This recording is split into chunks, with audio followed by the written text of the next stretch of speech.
In the closing years of the 15th century, there was no city in Europe quite like Florence. It was not the largest city on the continent. It was not the most powerful in military terms. It controlled no great empire and commanded no vast navy. What it had was something harder to quantify and more dangerous to possess: brilliance. Within its walls, Botticelli was painting, Michelangelo was sculpting, and Lorenzo de' Medici, the man they called the Magnificent, was holding together a republic that was not really a republic through a combination of charm, bribery, cultural patronage, and the quiet threat of what would happen to anyone who pushed too hard against the family's interests. The city sat in the valley of the Arno, enclosed by hills that turned golden in the late afternoon light, and from a distance it looked like something out of a painting, which was fitting, because many of the greatest paintings in human history were being produced inside it at that very moment. But Florence was not a painting. It was a machine, intricate and dangerous, driven by money, ambition, and the perpetual calculation of who owed what to whom and what would happen next. The great families, the Medici, the Pazzi, the Albizzi, the Strozzi, manoeuvred against each other with a patience and viciousness that would have impressed the courts of any kingdom in Europe. Alliances shifted, fortunes rose and fell. Men who had been powerful on Monday were exiled or dead by Friday. And all of this took place behind a civic facade that insisted, with considerable formality, that Florence was a free republic governed by its citizens. It was, in a sense. The institutions were real. The councils met, the votes were cast, the laws were passed.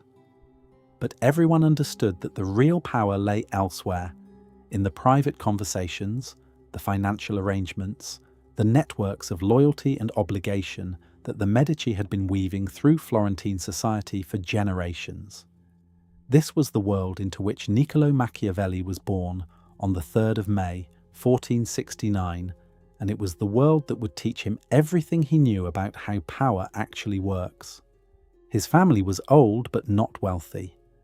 The Machiavellis had been part of Florentine civic life for centuries, holding minor offices, serving on councils, participating in the life of the Republic with a steady, unremarkable commitment that placed them firmly in the middle ranks of the city's complex social hierarchy. His father, Bernardo, was a man of law and letters, trained as a lawyer, but never prosperous enough to practice with any great distinction. What Bernardo did have was a library and the habit of reading, and he passed both of these to his son.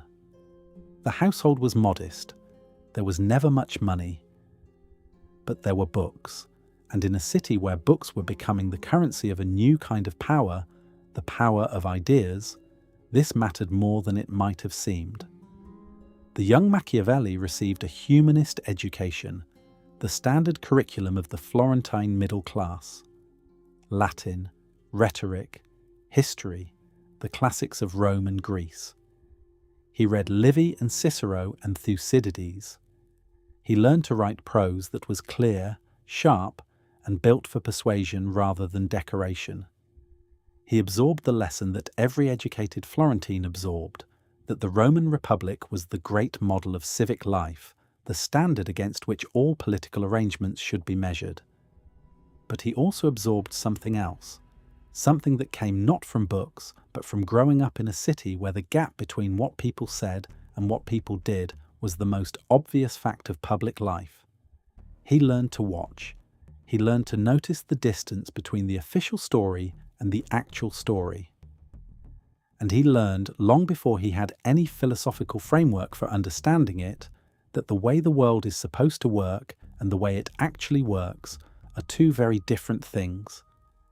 The political world Machiavelli grew up in was shattered in 1494 when he was 25 years old.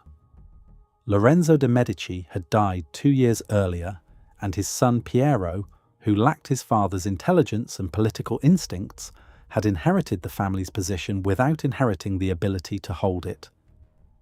When Charles VIII of France marched his army down through Italy on his way to claim the kingdom of Naples, Piero panicked. He rode out to meet the French king and surrendered a string of Florentine fortresses without consulting anyone, an act of such spectacular cowardice and incompetence that the citizens of Florence rose up, expelled the Medici family, and established a new republic. For the first time in 60 years, Florence was genuinely free of Medici control, but the freedom was chaotic, uncertain, and immediately complicated by the rise of a Dominican friar named Girolamo Savonarola, who stepped into the political vacuum with the conviction that God had chosen Florence for a special destiny and that he, Savonarola, was the instrument of that destiny. For 4 extraordinary years, Savonarola dominated Florentine politics, preaching fiery sermons against corruption, luxury, and moral decay, organizing bonfires of vanities in which citizens burned paintings, books, mirrors, and fine clothing, and establishing a theocratic republic that attempted to govern Florence according to divine law. It was an astonishing experiment, and it ended the way such experiments usually end. Savonarola overreached. He challenged the Pope. He alienated the wealthy families whose support he needed. In 1498, he was arrested, tortured, hanged, and burned in the Piazza della Signoria, the central square of Florence, in front of a crowd that had once cheered his sermons. The bonfire that consumed Savonarola was lit in the same square where the bonfires of vanities had burned. Florence had a talent for spectacle. It was in the aftermath of Savonarola's fall that Machiavelli entered public life. In June of 1498, barely a month after the friar's execution, Machiavelli was appointed to the position of second chancellor of the Florentine Republic, and shortly afterward became secretary to the Ten of War, the committee responsible for the Republic's military and diplomatic affairs. He was 29 years old. He had no military experience, no diplomatic credentials, and no significant political connections. What he had was a sharp mind, a talent for writing, and the ability to see things clearly and report them without sentimentality. For the next 14 years, these qualities would make him one of the most important servants of the Florentine state. The role was not glamorous in the way that people sometimes imagine Renaissance politics to have been glamorous. Machiavelli was not a prince or a nobleman. He was a bureaucrat, a civil servant, a man who wrote letters, drafted reports, carried messages, and did the unglamorous work of keeping a small republic functioning in a world that was rapidly becoming too dangerous for small republics. But the position gave him something that no amount of reading could provide: direct, sustained, first-hand observation of how power operates. Over the next 14 years, Machiavelli was sent on diplomatic missions to nearly every significant court and camp in Italy and France. He went to the court of Louis XII, where he watched the French king play Italian states against each other with a casual ruthlessness that taught him how little the great powers cared about the independence of Italian cities. He went to Rome, where he observed the papacy as a political institution, a power that traded in spiritual authority the way merchants traded in cloth, using excommunication and absolution as instruments of statecraft. He went to the camp of Cesare Borgia, and what he saw there changed him. He was also sent to observe the Holy Roman Emperor Maximilian, whose court was a study in indecision, a powerful man surrounded by advisors who pulled him in every direction at once, so that he accomplished less with vast resources than a more decisive leader might have accomplished with almost none. Each mission taught Machiavelli something specific about the mechanics of power, about the relationship between intention and execution, about what it takes to hold a state together and what causes states to fall apart. He wrote dispatches that were not merely reports but analyses, small essays on the character and strategy of the people he observed, and the Florentine government relied on these dispatches because they were consistently more perceptive than the reports of any other envoy in the Republic's service. But of all the men Machiavelli observed during his years as a diplomat, The one who made the deepest impression was Cesare Borgia. Borgia was the son of Pope Alexander VI, and in the early years of the 16th century, he was carving out a personal state in the Romagna, the region of central Italy that lay between Florence and the Papal States. He did this through a combination of military force, political cunning, and a willingness to use violence that was remarkable even by the standards of Renaissance Italy.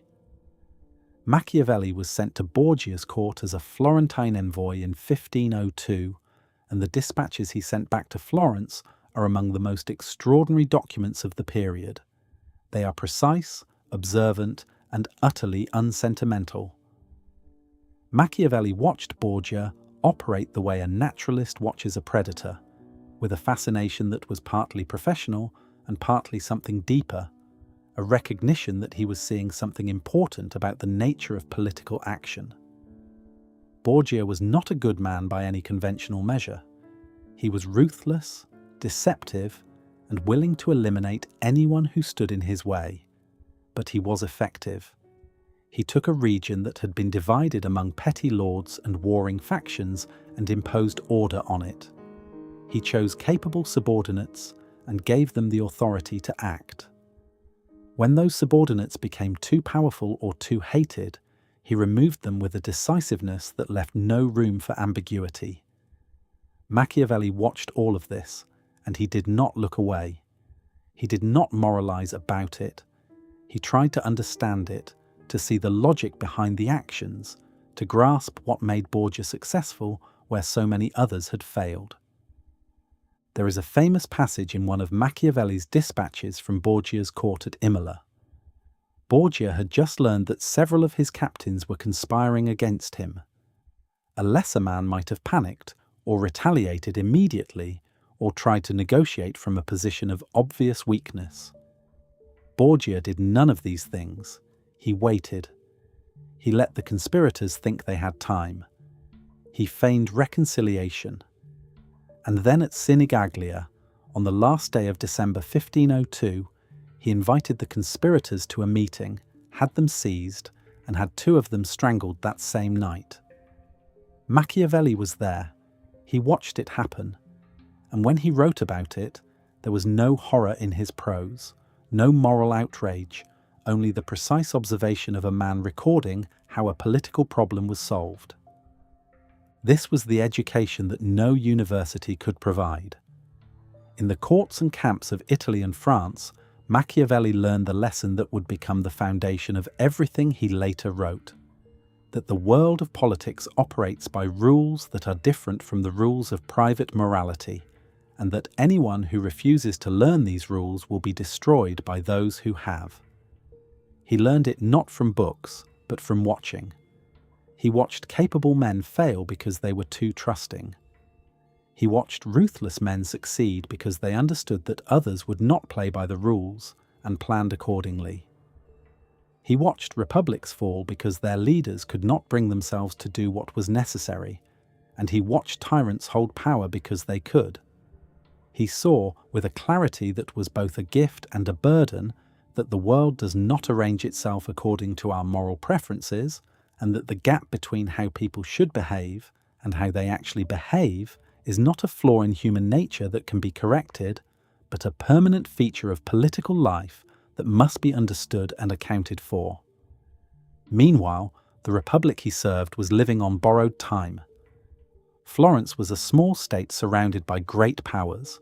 France, Spain, the Papal States, and the Holy Roman Empire all had interests in Italy, and none of them had any particular reason to preserve Florentine independence.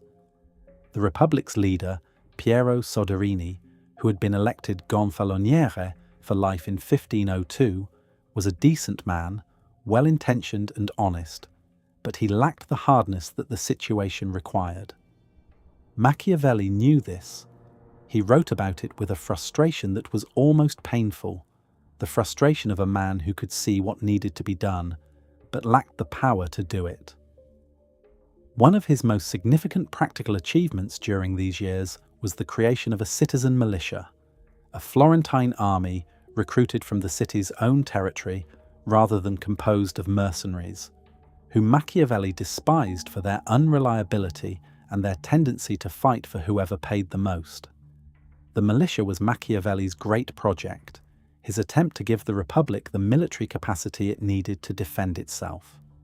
He organized it, trained it, and believed in it with an intensity that was unusual for a man who prided himself on seeing things clearly. The militia would eventually be put to the test, and when that test came, it would fail. But that failure and the catastrophe that followed it still lay ahead. For now, Machiavelli served his republic, travelled its diplomatic roads, watched the powerful with careful eyes, and accumulated the observations that would one day become the most famous and most misunderstood work of political philosophy ever written. The end came quickly. In the summer of 1512, a Spanish army marched into Tuscany, backed by papal authority and Medici money, and demanded that Florence restore the Medici family to power. The Republic resisted. Machiavelli's militia, the citizen army he had spent years organizing and in which he had invested so much hope, was sent to defend the town of Prato, a small fortified city about 10 miles northwest of Florence. On the 29th of August, the Spanish attacked. The battle, if it can be called a battle, lasted less than a day. The militia broke. The Spanish soldiers poured through the walls and sacked the town with a brutality that shocked even a peninsula accustomed to military violence. Thousands of civilians were killed. The news reached Florence within hours, and the effect was immediate. Piero Soderini, the gonfaloniere who had led the Republic for a decade, understood that resistance was over. He fled the city. Within days, the Medici were back, and the Republic that Machiavelli had served for 14 years ceased to exist. Everything he had built, his position, his influence, his networks of information, his militia, was gone. He was 43 years old. The Medici did not return gently. They dismantled the Republican institutions with a thoroughness that made clear their intention never to lose power again. The Great Council was dissolved. The offices that had given Florence its Republican character were stripped of authority or abolished outright. And the men who had served the Republic most visibly were marked for punishment or exclusion. Machiavelli was among the first. In November of 1512, he was dismissed from all of his positions. The letters of dismissal were bureaucratic, almost casual in their language, as though the destruction of a man's career was simply an administrative matter, a line item in the new regime's accounting. He was forbidden to enter the Palazzo della Signoria, the building where he had worked for 14 years. He was forbidden to leave Florentine territory. He was, in the most precise sense of the word, nobody, a former servant of a government that no longer existed.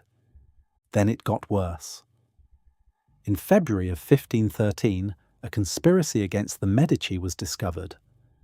Machiavelli's name appeared on a list found in the possession of one of the conspirators. Whether he was actually involved in the plot is unclear. The evidence was thin, a name on a list, nothing more. But the Medici were not interested in careful judicial reasoning.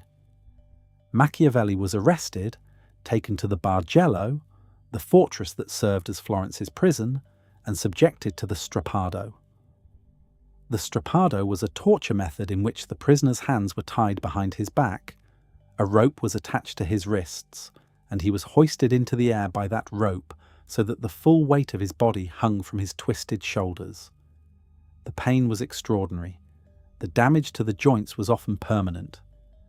Machiavelli endured 6 drops of the strappado, which means he was raised and dropped 6 times, each drop threatening to dislocate his shoulders entirely. He did not confess. He did not implicate anyone.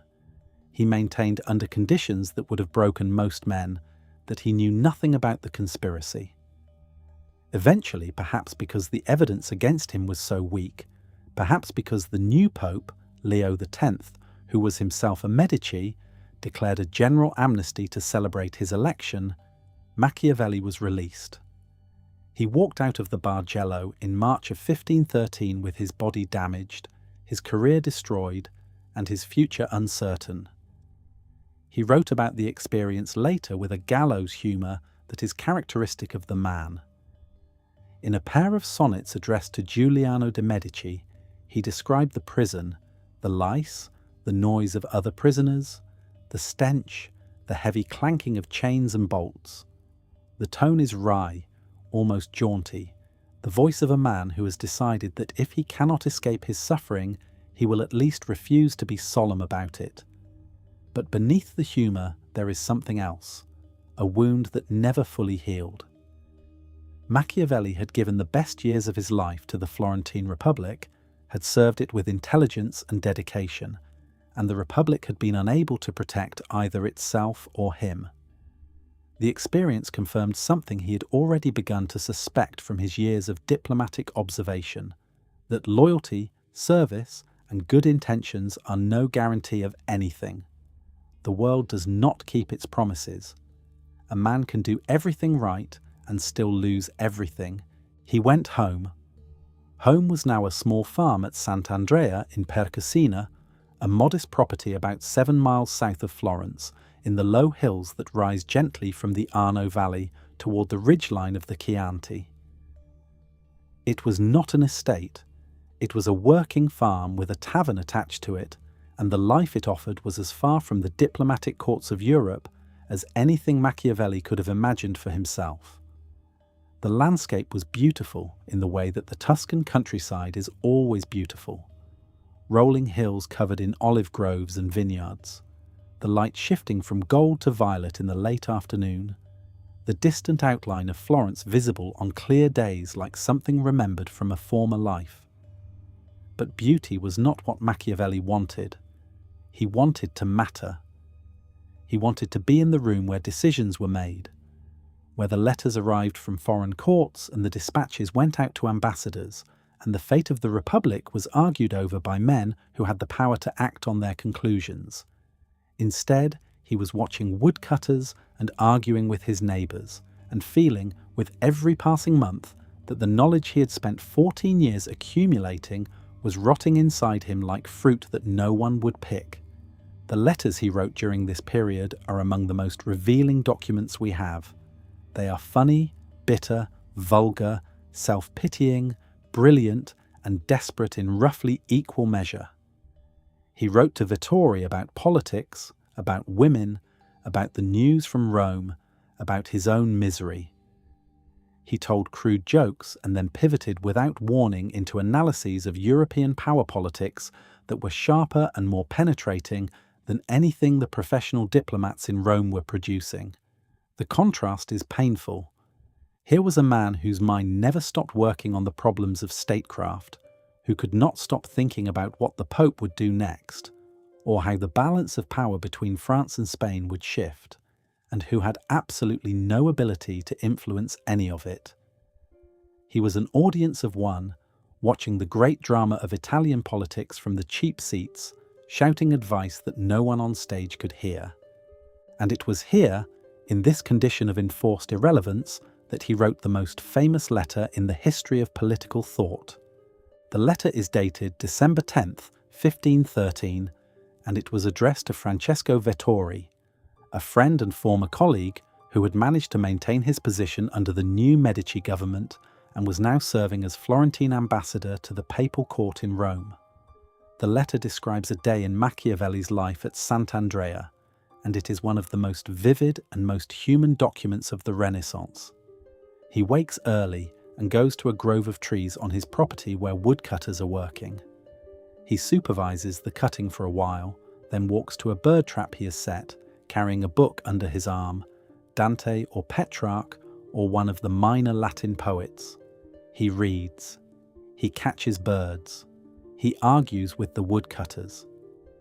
He walks to the tavern on the road and talks to travellers, asking them about the news from wherever they have come, observing the variety of human affairs and the different tastes of men. He plays cards and backgammon with the innkeeper, the butcher, a miller, and 2 bakers. They argue over pennies. They shout at each other. The games are petty and the stakes are trivial, and the quarrels can be heard across the village.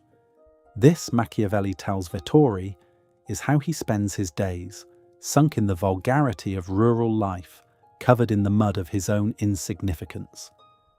But when evening comes, everything changes. He returns to the farmhouse. He takes off the dirty clothes he has been wearing all day, the mud-spattered garments of the countryside, and he puts on what he calls his regal and courtly robes, the clothes appropriate for a man entering the presence of great men.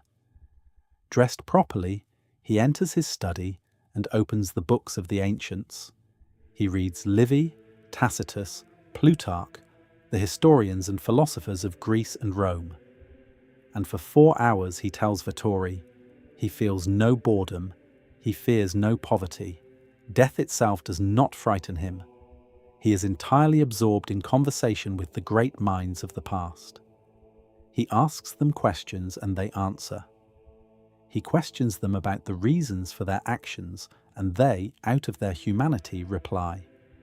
This is the passage that has echoed down through 5 centuries of readers, this image of a man in exile putting on his best clothes to read, as though entering a court more real and more important than any court he had ever visited as a diplomat.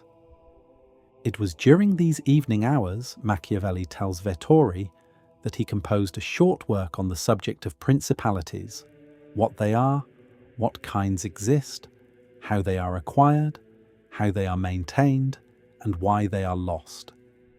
He has been feeding, he says, on this food that alone is mine, the food for which I was born.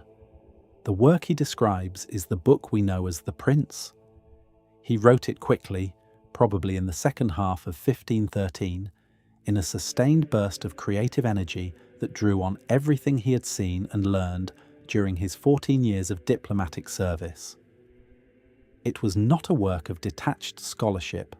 It was a book written by a man who desperately wanted to return to political life, who believed he had knowledge that the new rulers of Florence needed, and who hoped that a work of sufficient brilliance might earn him a place in the Medici government.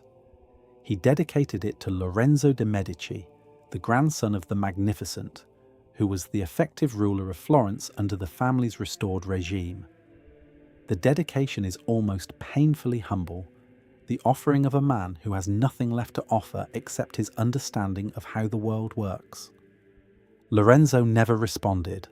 There is no evidence that he ever read the book. There is a story, possibly apocryphal but psychologically perfect, that when Machiavelli arrived to present his work, Lorenzo was more interested in a pair of hunting dogs that someone else had brought him as a gift. Whether the story is true hardly matters. The point it makes is true. Machiavelli had offered the distilled wisdom of a lifetime of political observation, and the man to whom he offered it could not be bothered to look up from his dogs. Machiavelli remained in exile, writing letters to friends, composing plays and poems, working on a much longer and more complex book about republican government that he called the Discourses on Livy, and waiting for a summons back to political life that came only in the most limited and disappointing forms. He wrote a comedy, La Mandragola, that is still performed today and that reveals a side of his character that the political works only hint at. A wicked humour, a delight in human foolishness, a capacity for laughter that survived even the worst years of his life. The Medici eventually commissioned him to write a history of Florence, which he produced with characteristic brilliance, and they consulted him on minor matters of military organisation. But they never gave him back what he wanted most, which was a real role in the governance of the city. The man who understood power better than anyone in Florence was never again permitted to exercise it. He died on June 21st, 1527, at the age of 58, just weeks after the Medici were expelled from Florence for the second time and a new republic was declared. The republic he had spent his exile dreaming about was restored too late for him to serve it. The Prince was not published during Machiavelli's lifetime. It circulated in manuscript, read by friends and associates, discussed in the intellectual circles of Florence and Rome, but not printed until 1532, 5 years after Machiavelli's death. When it finally appeared in print, it detonated. The book that had been written in desperation, in a farmhouse in the hills outside Florence, by a man who had lost everything and was trying to think his way back to relevance, turned out to be one of the most provocative and enduring works of philosophy ever produced. It is barely 100 pages long. Its arguments are stated with a directness that borders on brutality. And its central claim, that anyone who wants to understand politics must begin by understanding the world as it is, rather than as it ought to be, has never stopped being controversial, because it has never stopped being true. The Prince is a short book. In most modern editions, it runs to about 100 pages, organised into 26 chapters that vary in length from a single paragraph to several pages. It has no elaborate philosophical apparatus, no system of definitions and deductions, no attempt to build a comprehensive theory from first principles. It reads more like a series of dispatches from the front lines of political reality, written by a man who has been there and who is reporting what he saw. The prose is compressed, direct, and occasionally shocking in the casualness with which it delivers observations that most people would spend a lifetime avoiding. This is part of what makes the book so powerful and so unsettling. It does not feel like philosophy. It feels like someone telling you the truth. The book belongs to a tradition that was old by Machiavelli's time, the mirror for princes, a genre of political writing that offered advice to rulers on how to govern well. These books had been produced for centuries throughout Europe and the Islamic world. They typically counseled the prince to be just, merciful, generous, and pious. They held up models of virtuous leadership, usually drawn from the Bible or from classical antiquity, and urged the prince to imitate them. They assumed as a matter of course that good government was a product of good character, that if a ruler cultivated the virtues, wise and benevolent rule would follow naturally. Machiavelli knew this tradition intimately. He had read the classical sources on which it drew. He understood its assumptions. And in the 15th chapter of The Prince, he broke with it so completely that political philosophy has never been the same since. The chapter is titled, "Concerning Things for Which Men, and Especially Princes, Are Praised or Blamed." It begins with a declaration that is as close to a manifesto as Machiavelli ever wrote. He announces that he intends to depart from the methods of others who have addressed this subject. Many writers, he says, have imagined republics and principalities that have never been seen or known to exist in reality. There is such a gap between how one lives and how one ought to live, he writes, that anyone who abandons what is done for what ought to be done learns his ruin rather than his preservation. A man who wishes to make a profession of goodness in everything must inevitably be ruined among so many who are not good. Therefore, he concludes, it is necessary for a prince, if he wishes to maintain his position, to learn how not to be good, and to use this knowledge or not use it according to necessity. This is the passage that changed everything. Read it carefully, and you will see that it is not saying what its critics have always claimed it says. Machiavelli is not arguing that the prince should be evil. He is not arguing that morality is an illusion or that virtue is worthless. He is making a much more specific and much more devastating claim, that in the world of politics, a commitment to being good in all circumstances will destroy you because you will be operating by rules that your competitors, your enemies, and often your own allies do not follow. The argument is not against morality. It is against the assumption that moral perfection and political effectiveness can always coexist. Sometimes they can, sometimes they cannot. And the prince who cannot recognize the difference, who insists on being good when the situation demands something else, will lose his state and accomplish nothing, not even the good he intended. Consider the context. Machiavelli was writing this in a farmhouse in the Tuscan hills, with the memory of the strappado still in his shoulders and the knowledge that the republic he had served had been destroyed, in part because its leaders had been too decent, too committed to doing things the right way, to survive in a world that did not reward their decency. Piero Soderini, the Gonfaloniere, had been a good man. He had governed fairly. He had respected the institutions of the Republic. And when the crisis came, his goodness had been entirely useless. He had fled, the Republic had fallen, and the men who had served it had been cast out. Machiavelli was not writing abstract political theory. He was writing from the wreckage of a government that had been ruined, in his view, by the very virtues that the Mirror for Princes tradition celebrated. What Machiavelli calls the real truth of the matter, the truth about how things actually work as opposed to how we imagine they work, he names the effectual truth, the verita effettuale della cosa. This is his method. He is not interested in how things should be in an ideal world. He is interested in how they are. He is interested in what actually happens when a ruler tries to govern, what actually works and what actually fails, regardless of whether the thing that works is morally admirable or the thing that fails is morally virtuous. This is not cynicism, though it has been called cynicism for 500 years. It is empiricism applied to politics. It is the insistence that political philosophy should begin with observation rather than with ideals, the same way that the natural sciences begin with observation rather than with speculation about how nature ought to behave. The distinction between the imagined truth and the effectual truth runs through every chapter of The Prince like a structural beam. When Machiavelli discusses generosity, he does not simply praise it as a virtue, the way the Mirror for Princes tradition would. He asks what actually happens when a prince tries to be generous. The answer, he argues, is that a prince who is truly generous will exhaust his resources, will be forced to raise taxes, will become hated by his people, and will end up being called miserly anyway, because his generosity will never be enough to satisfy everyone.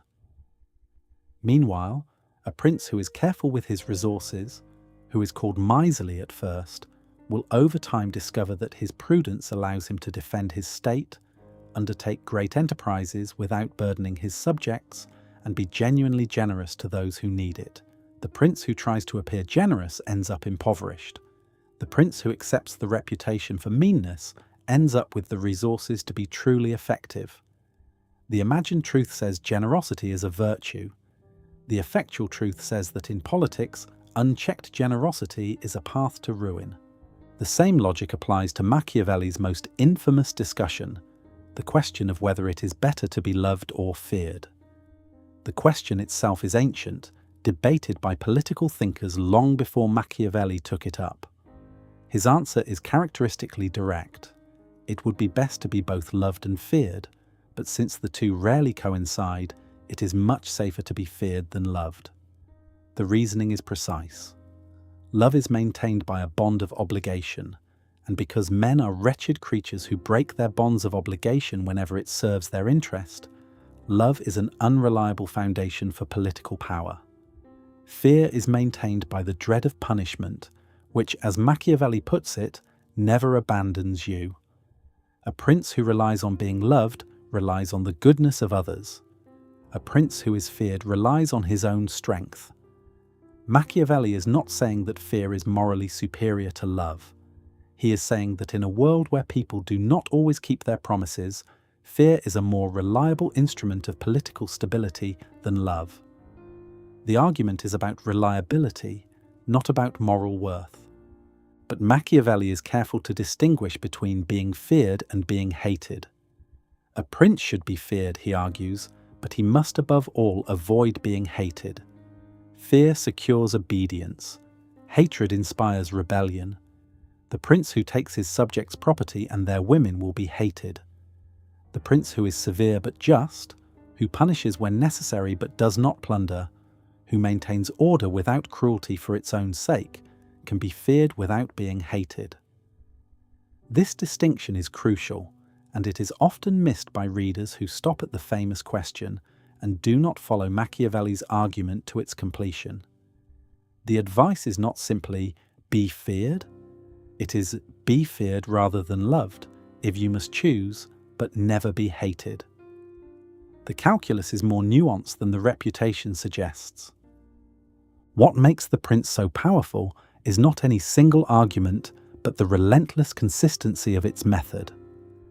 Chapter after chapter, Machiavelli takes a conventional piece of political wisdom, something that everyone agrees is true, and subjects it to the test of the effectual truth.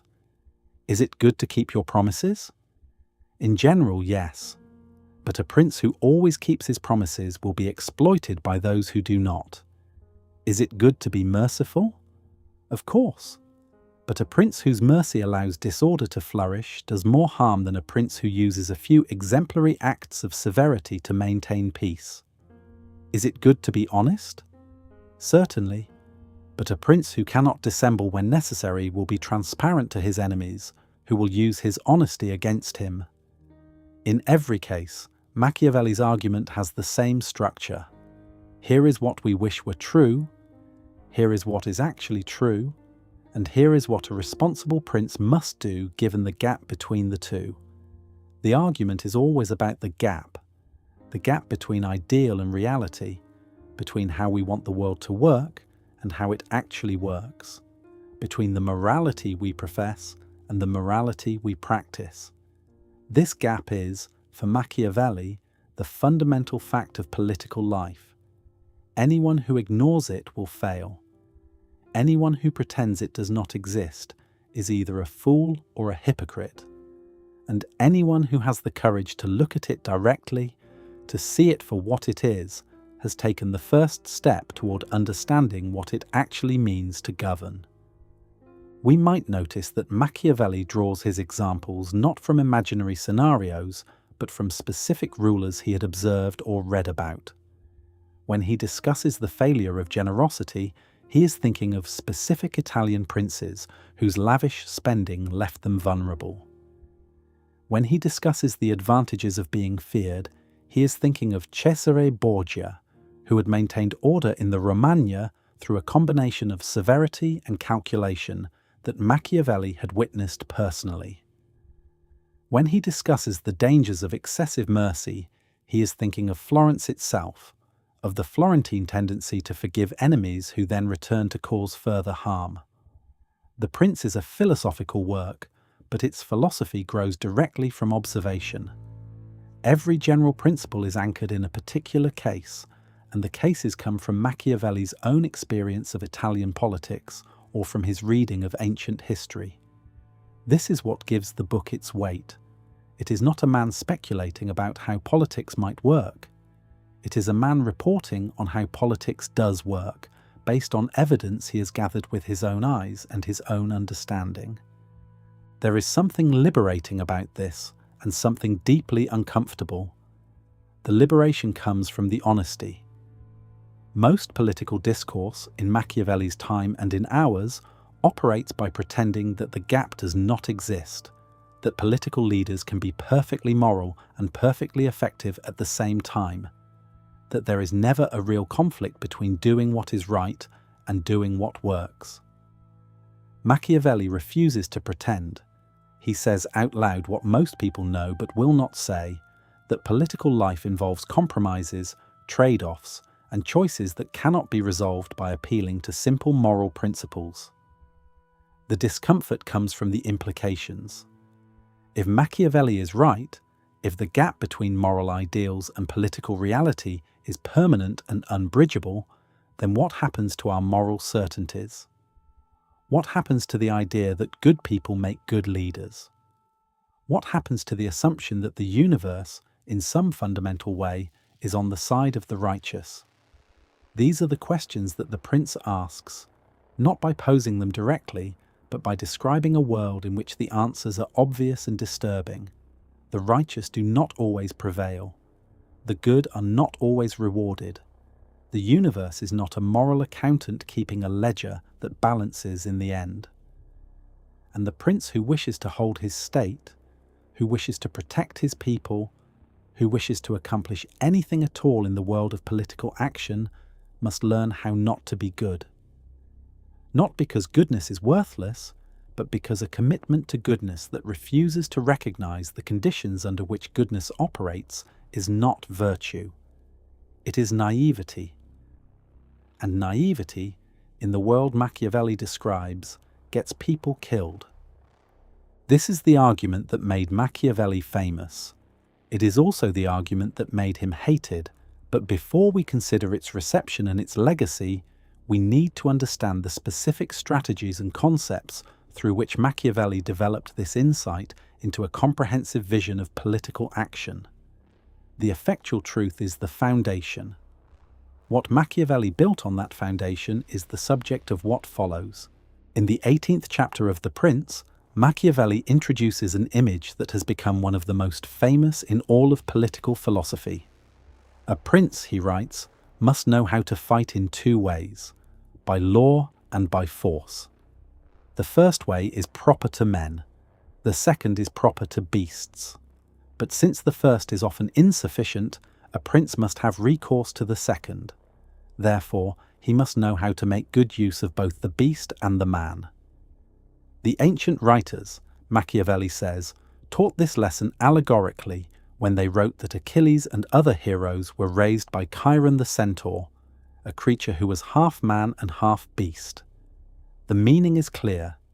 A ruler must be able to act as a man when the situation allows it, and as a beast when the situation demands it.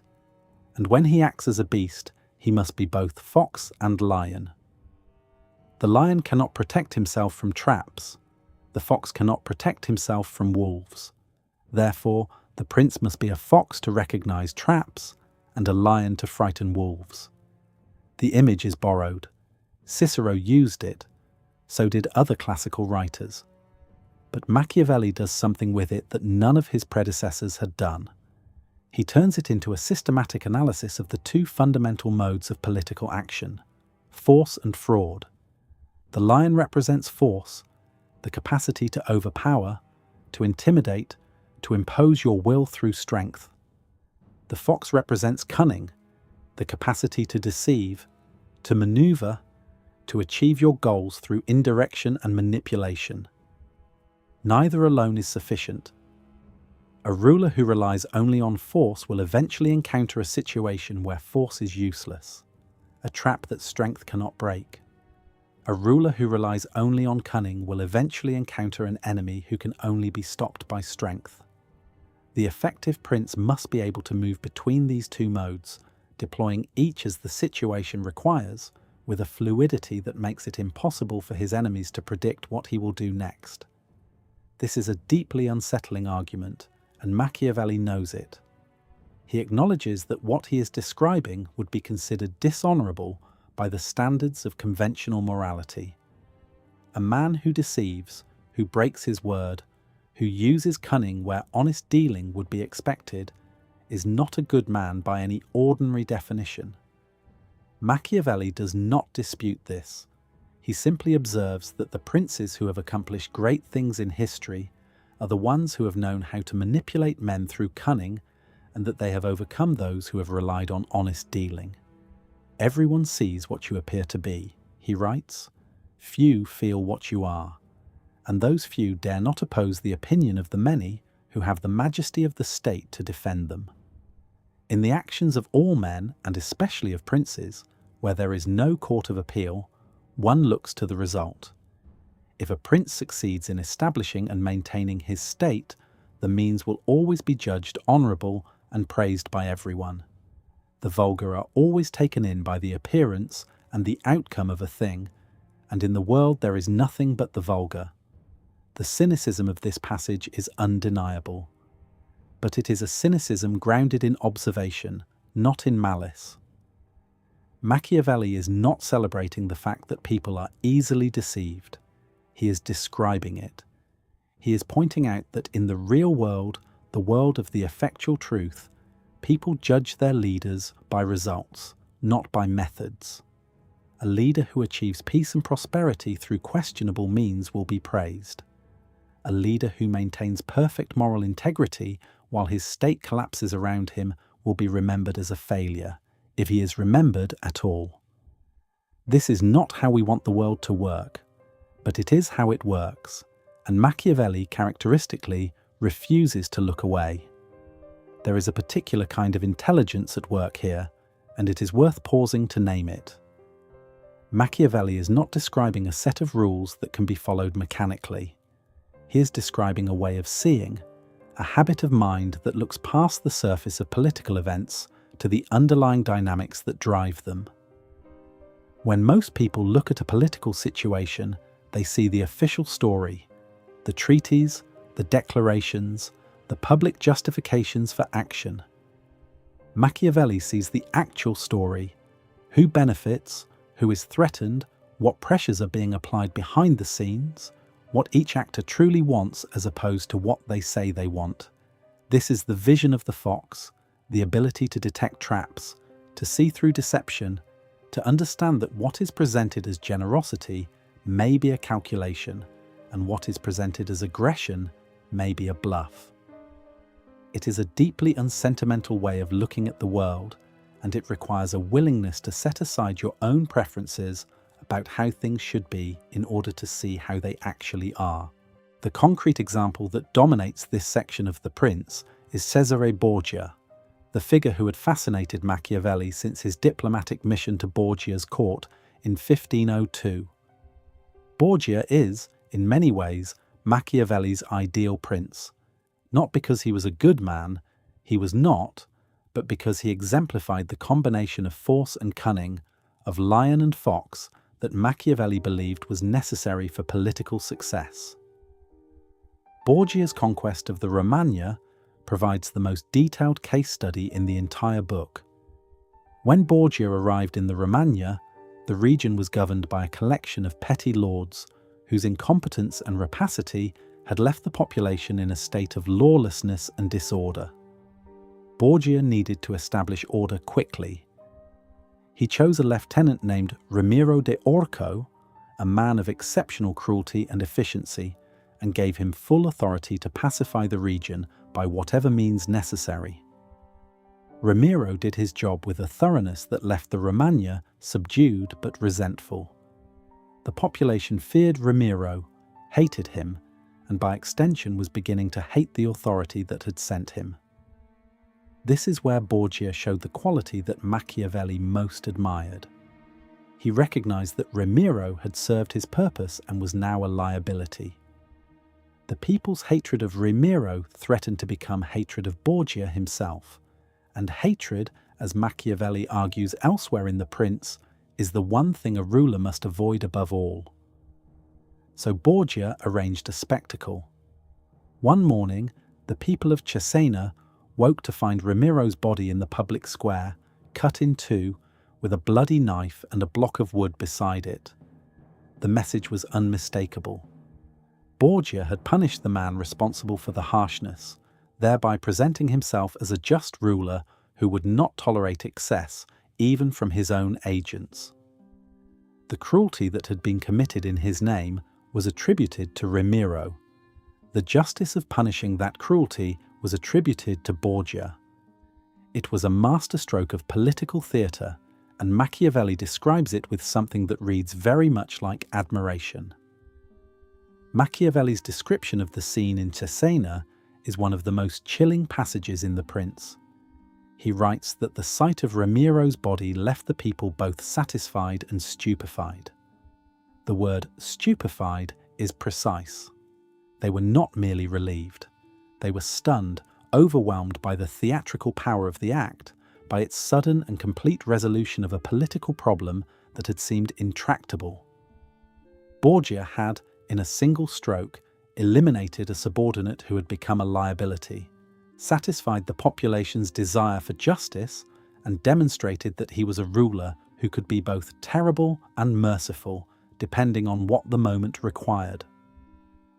The entire sequence, from Ramiro's appointment through his execution, was an exercise in political craft so calculated and so effective that Machiavelli treats it as a model, a case study in how a new prince can establish authority in a territory that does not yet accept his rule. We might recoil from this.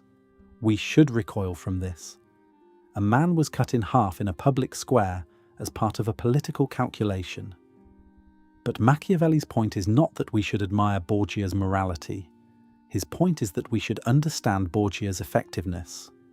The people of the Romagna had been suffering under lawless petty lords for years. Borgia imposed order. The order was maintained through brutality. When the brutality had achieved its purpose, Borgia demonstrated, publicly and unmistakably, that he would not allow it to continue indefinitely. The result was a population that was pacified, that had a functioning government for the first time in years, and that attributed the harshness of the transition to Ramiro rather than to Borgia. You can condemn the method. Machiavelli would not disagree with your right to condemn it, but you cannot deny that it worked. The fox and the lion, fraud and force, are not presented as alternatives between which the prince must choose. They are complementary modes of action that must be woven together. The prince who relies only on the lion, who governs through intimidation and open displays of power, will eventually be outmaneuvered by someone smarter. The prince who relies only on the fox, who governs through manipulation and deception alone, will eventually be challenged by someone stronger.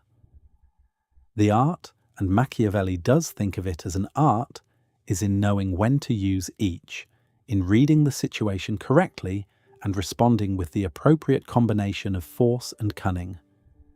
This requires a quality of mind that Machiavelli values above almost everything else. The ability to adapt, to change your approach as circumstances change, to avoid becoming trapped in a single mode of action. The prince who is always gentle will fail when gentleness is insufficient. The prince who is always harsh will fail when the situation calls for diplomacy. The prince who can be both, who can shift from the fox to the lion and back again with a fluidity that keeps his enemies permanently off balance, is the prince who will survive. Machiavelli illustrates this point by contrasting Borgia with Pope Julius II, whom Machiavelli had also observed during his years as a diplomat. Julius was a man of extraordinary impetuosity. He charged into every situation with overwhelming force and aggression, and for a time this worked brilliantly. He conquered cities, defeated enemies, and expanded the territories of the Papal States through sheer audacity. But Machiavelli notes that Julius succeeded because the times suited his temperament. The political circumstances of Italy in the early 16th century rewarded boldness. If the times had changed and called for caution, patience, and cunning, Julius would have been ruined because he was incapable of changing his approach. He was a lion who could not become a fox. His success was therefore a matter of circumstance as much as character. He was lucky that the times matched his nature. Another pope, in different circumstances, would have failed using the same methods. The contrast between Borgia and Julius reveals something essential about Machiavelli's understanding of political action. Borgia was versatile. He could be patient when patience was required and decisive when the moment called for action. He could deploy cruelty as an instrument and mercy as a reward. He could deceive his enemies into complacency and then strike with overwhelming force. Julius could do only one thing: charge. He was brilliant at charging, more brilliant than almost anyone, but it was all he knew how to do. And in Machiavelli's analysis, the ability to do only one thing, no matter how well you do it, is ultimately a form of weakness, because the world will eventually present you with a situation where that one thing is exactly the wrong response. This observation leads Machiavelli to one of the most important claims in The Prince, a claim that connects the fox and the lion to the deeper philosophical framework that structures the entire book. Human beings, he argues, are generally unable to change their nature. A cautious man cannot make himself bold. An impetuous man cannot make himself patient. A generous man cannot easily become miserly, nor a cruel man gentle. Our characters are relatively fixed, shaped by temperament, habit, and the experiences that formed us. But the world is not fixed. Circumstances change constantly, and the approach that works in one situation may be catastrophic in another. This means that political success is always partly a matter of the match between a ruler's character and the demands of the time, a match that the ruler can influence but never fully control. The ruler whose nature happens to fit the requirements of the moment will succeed. The ruler whose nature does not fit will fail, no matter how talented or well-intentioned he may be. This is a profoundly unsettling idea because it suggests that success in politics is not entirely within our control. It depends on something external to us, something that we can influence but never fully master. Machiavelli had a name for this external force, and it is to this concept that we must now turn. There are two words at the center of Machiavelli's thought, and they are both borrowed from the Italian of his time, but he uses them in ways that transform their meaning into something entirely his own.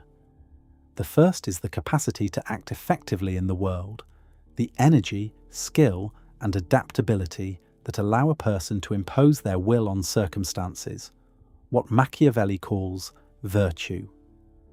The second is the force of circumstance itself, the tide of events that no individual can fully control, the unpredictable element in all human affairs, what he calls Fortuna. The relationship between these two concepts is the deepest question Machiavelli asks, and his answer to it is the philosophical core of everything he wrote. We need to be careful with the word virtue, because it looks like the English word virtue and it shares the same Latin root, virtues, but it means something fundamentally different. In the Christian moral tradition that dominated European thought for 1,000 years before Machiavelli, virtue meant moral goodness, justice, temperance, courage, prudence, faith, hope, charity. A virtuous person was a good person, someone who lived according to the moral law, who practiced the right habits, who cultivated the qualities of character that brought the soul closer to God. Machiavelli's virtue has almost nothing to do with this. When Machiavelli says a prince has virtue, he does not mean the prince is a good person. He means the prince is effective. He means the prince has the ability to read a situation accurately, to act decisively, to adapt his methods to changing circumstances, and to achieve his objectives regardless of the obstacles in his way. A prince with virtue might be generous or cruel, honest or deceptive, merciful or ruthless. The moral quality of his actions is not what defines the concept. What defines it is effectiveness, the capacity to do what needs to be done when it needs to be done.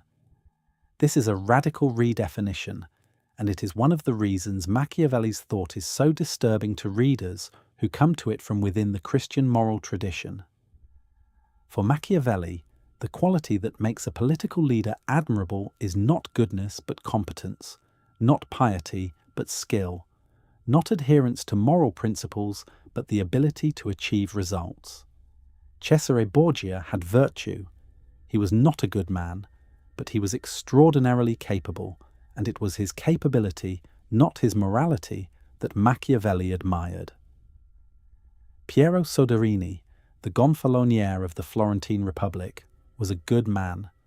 He was honest, decent, well-intentioned, and committed to the institutions of the Republic. But he lacked virtue. When the crisis came, he did not know what to do. He could not adapt. He could not bring himself to take the harsh measures that might have saved the Republic, because his goodness prevented him from seeing that the situation demanded something other than goodness. Soderini's decency was, in Machiavelli's analysis, a form of incompetence. It was an inability to match his response to the reality of the situation, an inability to do what the moment required because his moral commitments would not permit it. The concept of virtue also has a physical dimension that is easy to miss if you approach it through a purely intellectual framework. The Latin root virtues comes from vir, meaning man, and carries connotations of manliness, vigour, and martial energy. Machiavelli preserves these connotations. Virtue is not a quality of contemplation, it is a quality of action. It belongs to the world of movement, decision, risk, and consequence. A man of virtue does not sit in his study and analyse the situation until the moment for action has passed. He reads the situation, makes a judgment, and acts, knowing that inaction is itself a form of action and often the worst one. There is an urgency in Machiavelli's conception of virtue that reflects the urgency of the political world he inhabited, a world where states could be won or lost in a single season, where a decision delayed by a week could mean the difference between survival and destruction. We might think of virtue as something like the quality that a great general possesses on the battlefield, the ability to survey a chaotic situation, identify the crucial moment, and act before the opportunity passes. But virtue is not limited to military situations. It is equally present in the diplomat who reads the mood of a foreign court and knows exactly what to say and what to leave unsaid. It is present in the legislator who understands that a law must be not only just but enforceable and who designs it accordingly. It is present in any person who faces a situation of genuine difficulty and responds not with a formula or a principle, but with a judgment that is precisely calibrated to the specific circumstances at hand. Virtue, in this sense, is practical wisdom pushed to its highest pitch of intensity, a form of intelligence that operates not in the realm of abstract ideas, but in the realm of action under conditions of uncertainty, with real consequences for success or failure. The opposing force, the force against which virtue must constantly struggle, is Fortuna. Like virtue, this word carries a weight of meaning that its English cognate fortune does not fully convey. Fortuna is not simply luck, good or bad. It is the entire realm of circumstance that lies beyond human control. The weather, the death of a key ally, the outbreak of plague, the decision of a foreign king, the mood of a populace, the 1,000 unpredictable factors that can turn a perfectly sound plan into a catastrophe or rescue, a hopeless situation through sheer coincidence. Fortuna is everything that happens to you that you did not choose and could not have prevented. It is the world's refusal to cooperate with your intentions. Machiavelli introduces his most famous image of Fortuna in the 25th chapter of The Prince. He compares Fortuna to a violent river, one of those rivers, he says, that when they become enraged, flood the plains, tear down trees and buildings, and sweep away everything in their path. When the river is in flood, everyone runs before it. No one can resist its force. And yet, he continues, this does not mean that men cannot take precautions during calm times, building dikes and embankments so that when the river rises again, its waters are channeled into a canal, or at least their force is not so uncontrolled and so dangerous. Fortuna shows her power, Machiavelli writes, where there is no ordered capacity, where there is no virtue to resist her. She directs her fury where she knows that no dikes and embankments have been built to hold her. The image is vivid and precise. It tells us several things at once. First, Fortuna is real and powerful. It cannot be wished away or overcome through sheer determination. There are forces in the world that are genuinely beyond human control, and anyone who denies this is deluded. Second, Fortuna is not all-powerful. Its effects can be mitigated, though not eliminated, by preparation, foresight, and the construction of institutional and political structures that can absorb the shock of unexpected events.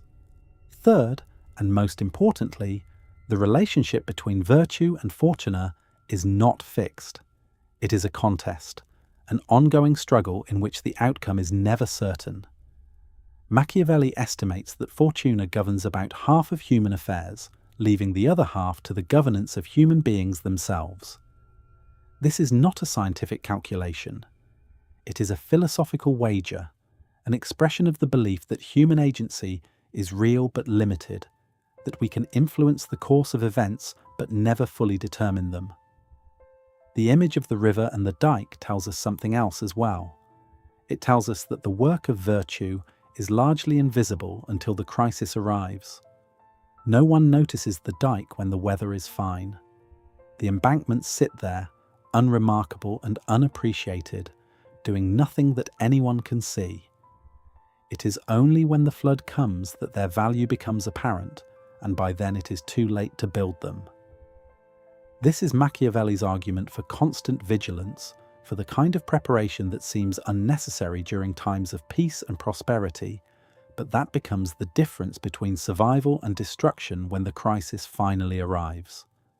The prince with virtue is the prince who builds dikes when the sun is shining, who prepares for war during peacetime, who strengthens his state not because danger is visible, but because danger is inevitable. Half. It is a striking number, and it is worth sitting with for a moment. Machiavelli is saying that roughly half of what happens to us is within our control, and roughly half is not. This means that even the most capable leader, the prince with the greatest virtue, can be defeated by circumstances that no amount of skill or preparation could have prevented. Cesare Borgia is Machiavelli's own example of this. Borgia had virtue in abundance. He conquered the Romagna, established a new state, built a functioning government, eliminated his enemies, and positioned himself to become one of the most powerful figures in Italy. He did everything right. He prepared for every contingency he could foresee. But he could not foresee the simultaneous illness that struck him and his father, Pope Alexander VI, in August of 1503. Alexander died. Cesare was too sick to act during the crucial days when a new pope was being chosen. The new pope, Julius II, was an enemy of the Borgia family. Everything Cesare had built collapsed, not because he lacked virtue, but because Fortuna struck at the one moment when his virtue was powerless to resist it. The dikes he had built were strong, but the flood came from a direction he had not anticipated, and it swept everything away. Machiavelli tells this story not to argue that effort is futile, but to argue that effort is necessary and insufficient. The prince with virtue will not always succeed, but the prince without virtue will almost certainly fail. Preparation does not guarantee survival, but the absence of preparation guarantees vulnerability. The dikes may not hold, the flood may be too great, but the man who built the dikes gave himself a chance, and the man who did not build them gave himself none. This is not optimism, it is not pessimism.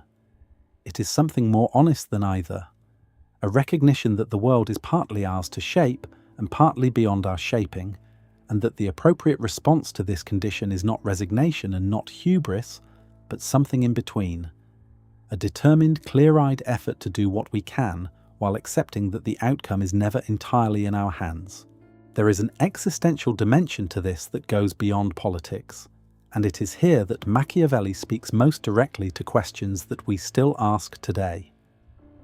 How much of what happens to us is our doing? How much is circumstance, accident, the play of forces we never chose and cannot control? When we succeed, how much credit do we deserve? When we fail, how much blame? These are questions about the human condition itself, about the strange position we occupy as beings who can plan and act and choose, but who exist in a world that does not always respond to our plans, our actions, or our choices. Machiavelli's answer, that the split is roughly half and half, is not a philosophical proof. It is a practical judgment, born from years of watching men succeed and fail in the arena of Italian politics, and it carries the weight of that experience. He had seen talented men destroyed by bad luck. He had seen mediocre men elevated by good luck. He had seen in his own life that a man could serve his republic with intelligence and dedication for 14 years and still end up on the strappado, that the world makes no promises and keeps none.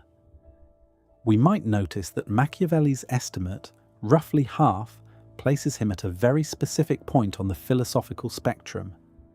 He is neither a determinist, who would say that human beings have no real control over their fates, nor a voluntarist, who would say that a sufficiently talented person can overcome any obstacle through sheer force of will. He occupies the uncomfortable middle ground, the ground where most honest observers of human affairs eventually find themselves.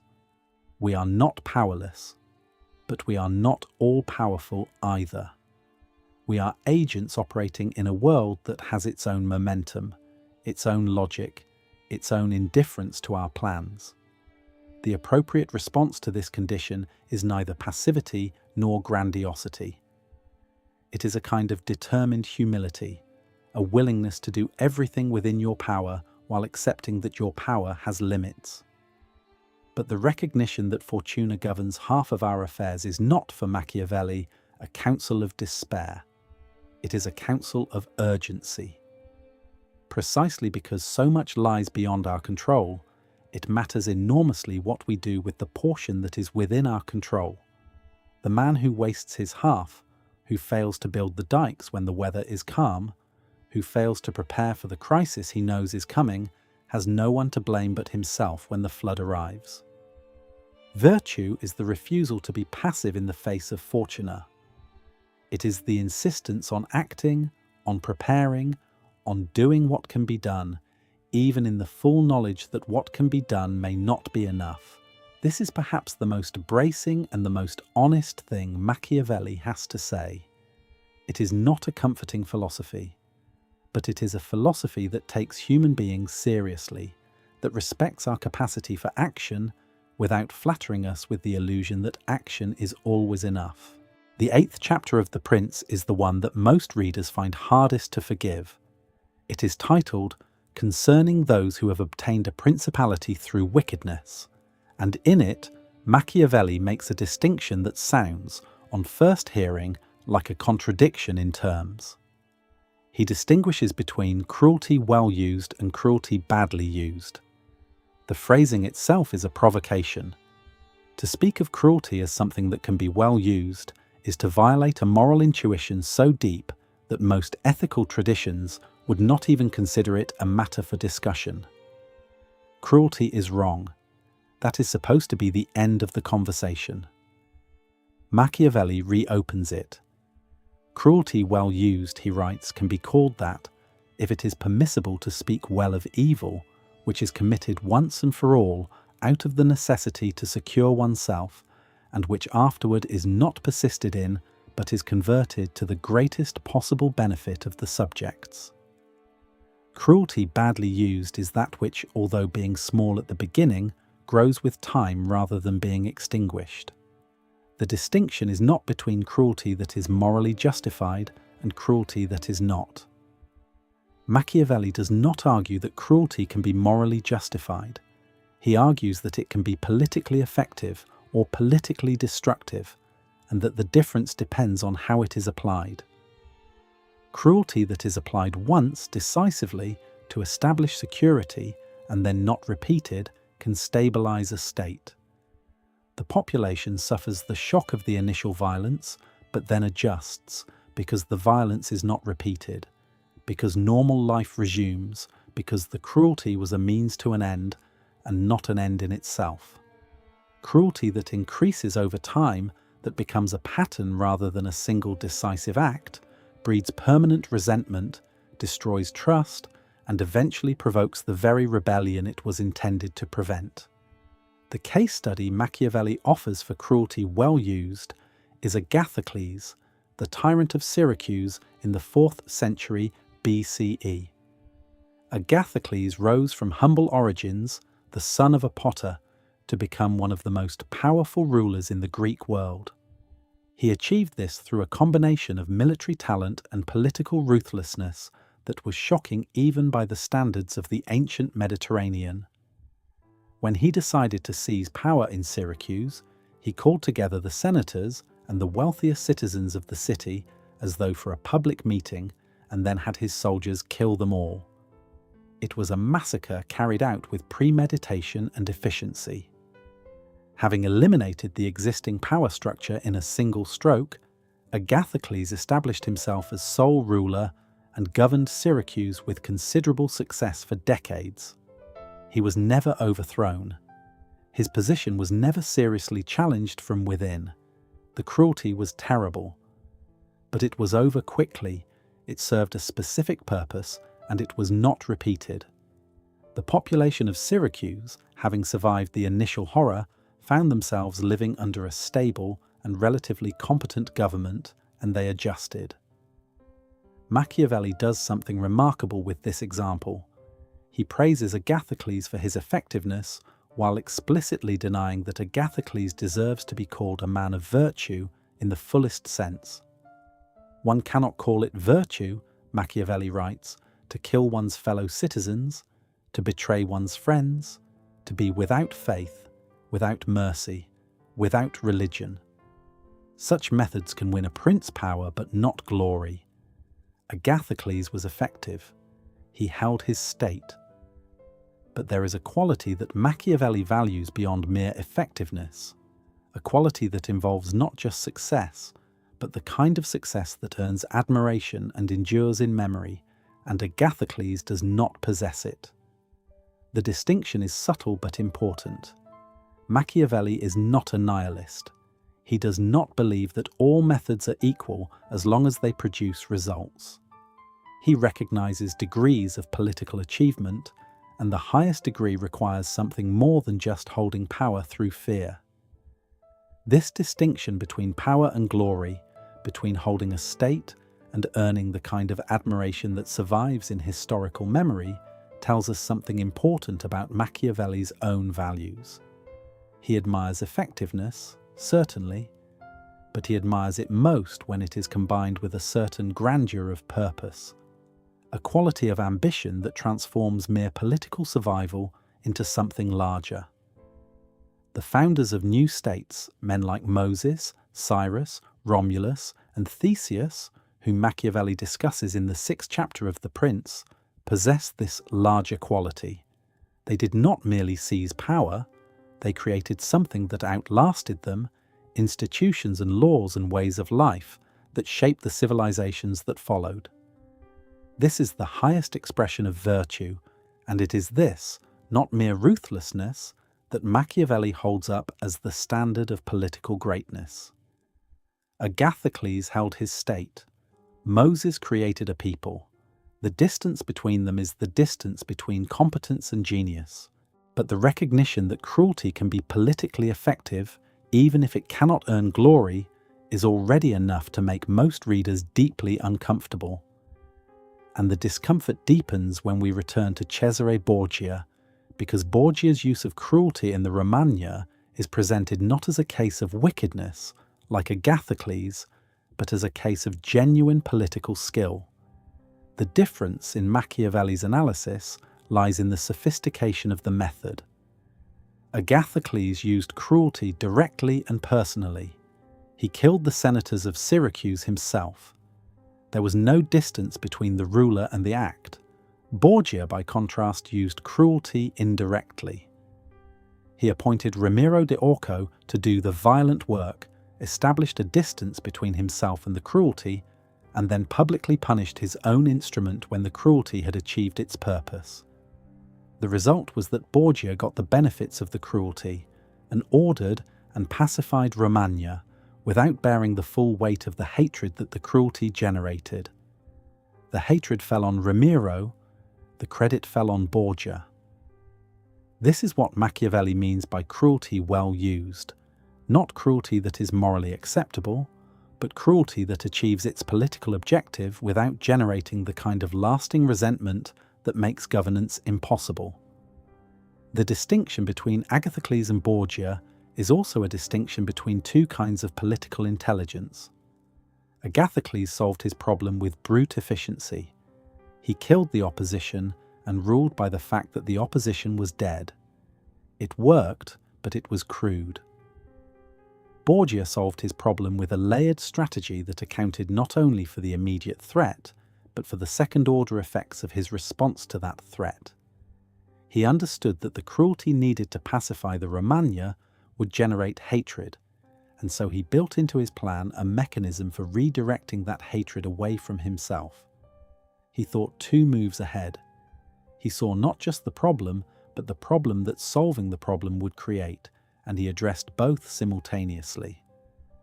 This is what Machiavelli means when he speaks of virtue in its highest political form, not merely the ability to act decisively, but the ability to anticipate the consequences of decisive action and to manage those consequences before they become threats of their own.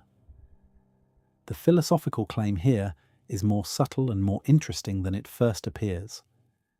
Machiavelli is not simply arguing that the ends justify the means, although his critics have been making that accusation for 500 years. He is arguing that political violence exists on a spectrum and that the position on that spectrum determines whether the violence strengthens or weakens the state. At one end of the spectrum is violence that is precise, limited, purposeful, and temporary.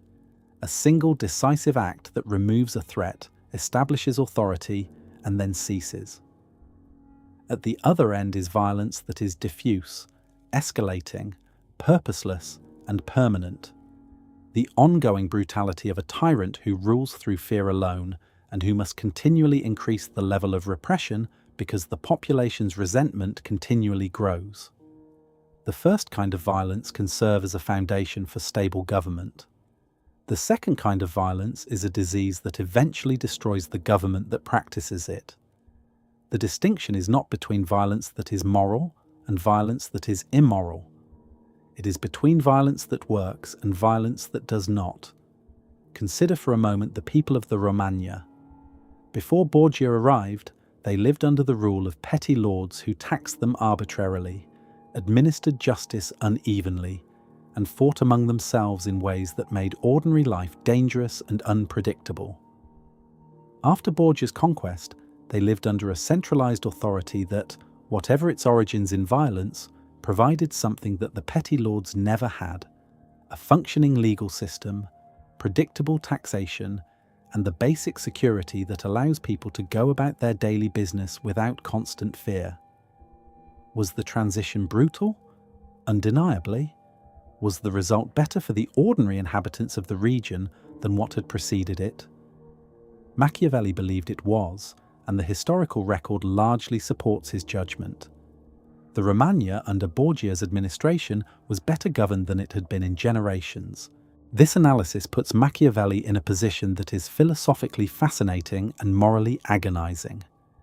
He is saying that a ruler who commits a terrible act once, for a clear purpose, and then governs well, may produce a better outcome for his people than a ruler who is too scrupulous to commit the terrible act, and who, as a result, allows disorder, faction, and chronic instability to continue.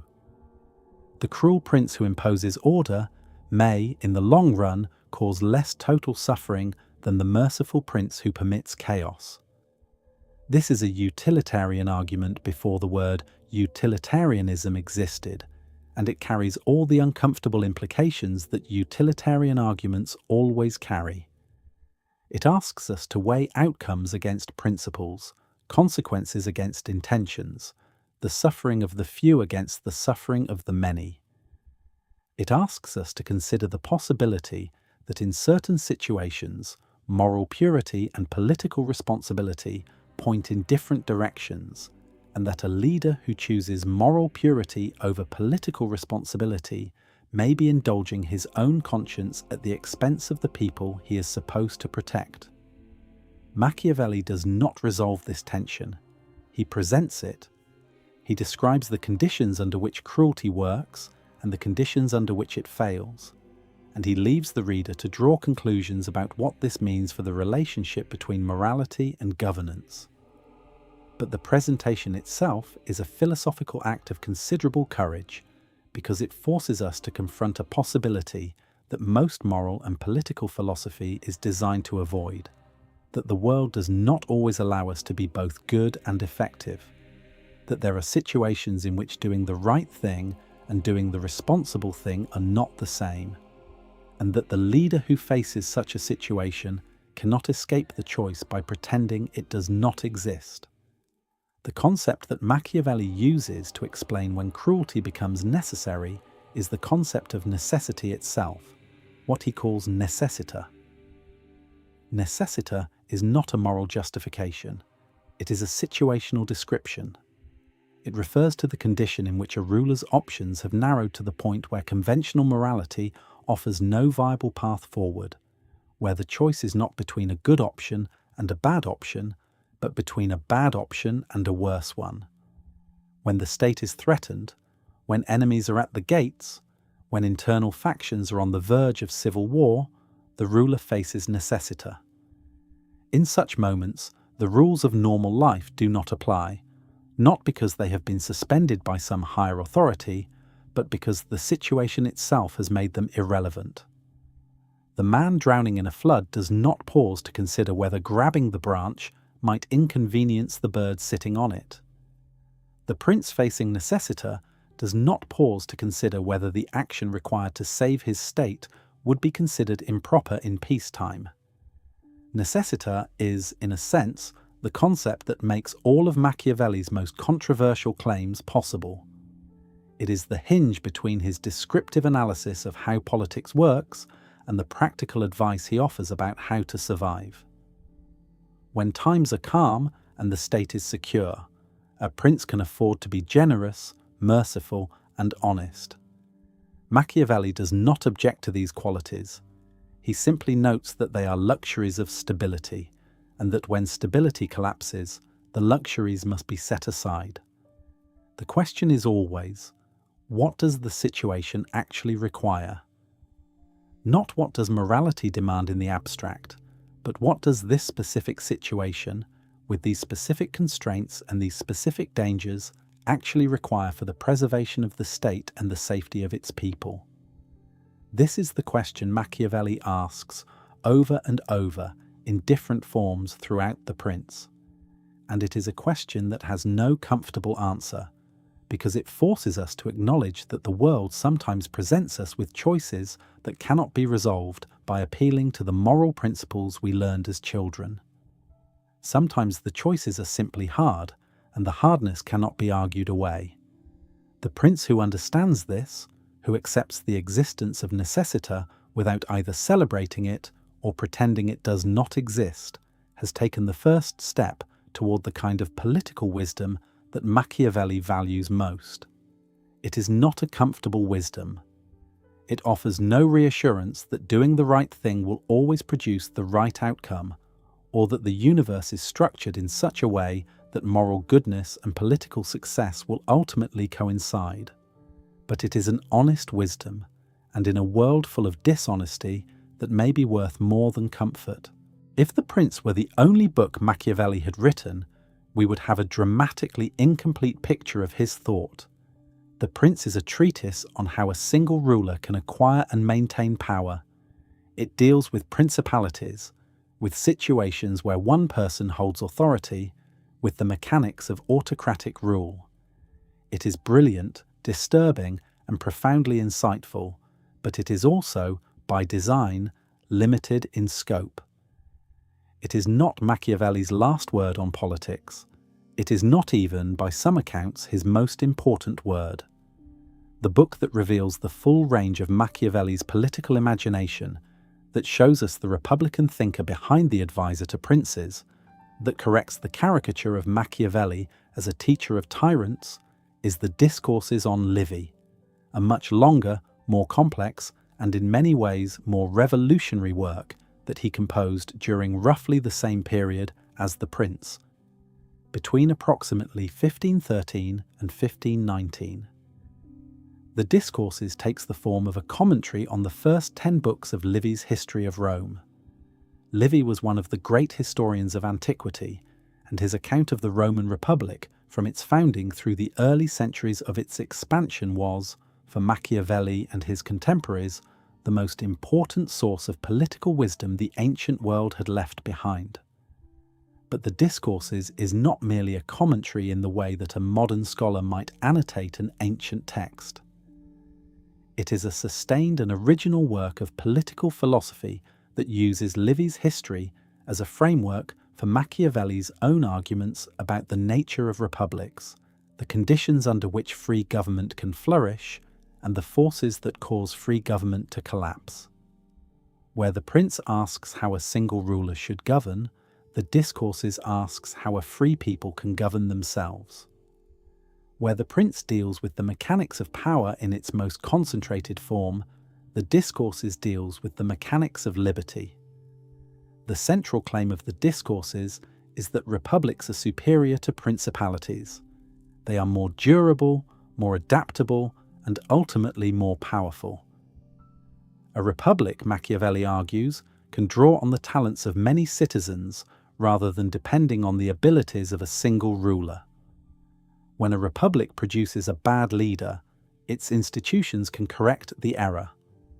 When a principality produces a bad prince, the state has no mechanism for self-correction except revolution. A republic can change its policies as circumstances change, because different citizens, with different temperaments and different skills, can be brought forward to meet different challenges. A principality is locked into the character of its ruler, and when the times change and the ruler cannot change with them, the state suffers. These are practical arguments, grounded in Machiavelli's analysis of Roman history and his observation of contemporary Italian politics, and they point to a conclusion that would have surprised many readers of The Prince: that Machiavelli, the supposed apostle of autocracy, is in fact a passionate advocate of republican self-government. But the most original and most influential argument in the Discourses is Machiavelli's claim about the role of conflict in republican life. Every republic, he argues, contains two fundamental social forces: the people, who desire not to be dominated, and the great, the wealthy, and powerful families who desire to dominate. These two forces are perpetually in tension. The people push for laws that protect them from the ambitions of the great. The great push for privileges and exemptions that allow them to accumulate wealth and power. In the political philosophy that Machiavelli inherited, this conflict was seen as a disease, a sign of civic disorder that needed to be cured. Harmony, consensus, and the absence of faction were the ideals of good government. Machiavelli rejects this entirely. He argues that the conflict between the people and the great, far from being a weakness of republics, is actually their greatest source of strength. The argument is counterintuitive, and it is one of Machiavelli's most important contributions to political thought. When the people and the great struggle against each other, the result is not chaos, but legislation. Each side, impressing its claims against the other, forces the creation of laws and institutions that protect the interests of both. The tribunes of the people in Rome, the magistrates elected specifically to represent the interests of the common citizens against the power of the patrician class, were created not out of harmony, but out of conflict. The people demanded protection.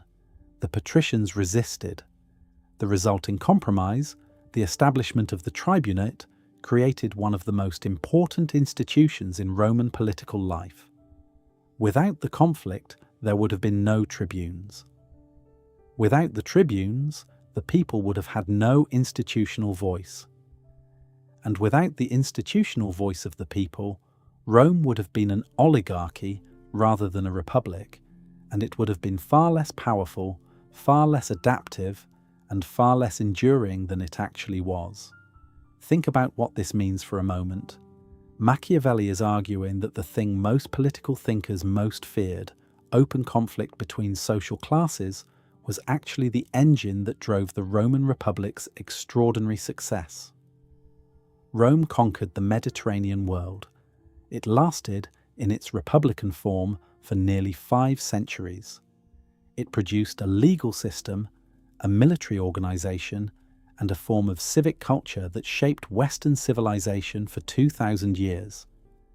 And it did all of this not because its citizens agreed about everything, but precisely because they disagreed, because they fought, because the tension between the people and the aristocracy forced the creation of laws and institutions that were stronger and more flexible than anything a harmonious but static society could have produced. This is a revolutionary claim, and it is worth understanding just how radical it was in Machiavelli's context. The entire tradition of political philosophy before Machiavelli, from Plato and Aristotle through the medieval and Renaissance thinkers, had treated civic harmony as the highest political good. The ideal state was one in which all citizens were united, in which faction and disagreement had been eliminated, in which the common good was pursued by a population that was unanimous in its understanding of what the common good required. Machiavelli looked at this ideal and saw a fantasy. He looked at Rome, the most successful republic in the history of the world, and saw that it had been characterized not by harmony, but by constant, sometimes violent conflict between its social classes. And he concluded that the conflict was not a flaw that Rome had succeeded in spite of, but a feature that Rome had succeeded because of. The implications of this argument extend far beyond the ancient world. Machiavelli is proposing a new understanding of what makes free government work, an understanding in which disagreement, competition, and the clash of interests are not enemies of freedom, but its preconditions. A republic in which one faction completely dominates the others is not a healthy republic. It is an oligarchy with republican trappings. A republic in which genuine conflict is suppressed in the name of unity is a republic on its way to tyranny, because the suppression of conflict requires the concentration of power, and the concentration of power is precisely what republics are designed to prevent. The healthiest republic is one in which multiple factions compete openly, in which no single group can impose its will unchecked, and in which the laws and institutions that govern the community are forged in the heat of genuine political contestation rather than imposed from above by a ruling class that has silenced all opposition. Machiavelli extends this analysis to the question of what causes republics to decline and fall. The Roman Republic, which he admires more than any other political entity in history, eventually collapsed into the tyranny of the emperors. Why? Not because it was too free, Machiavelli argues, but because the mechanisms that had channeled conflict into productive legislation began to break down.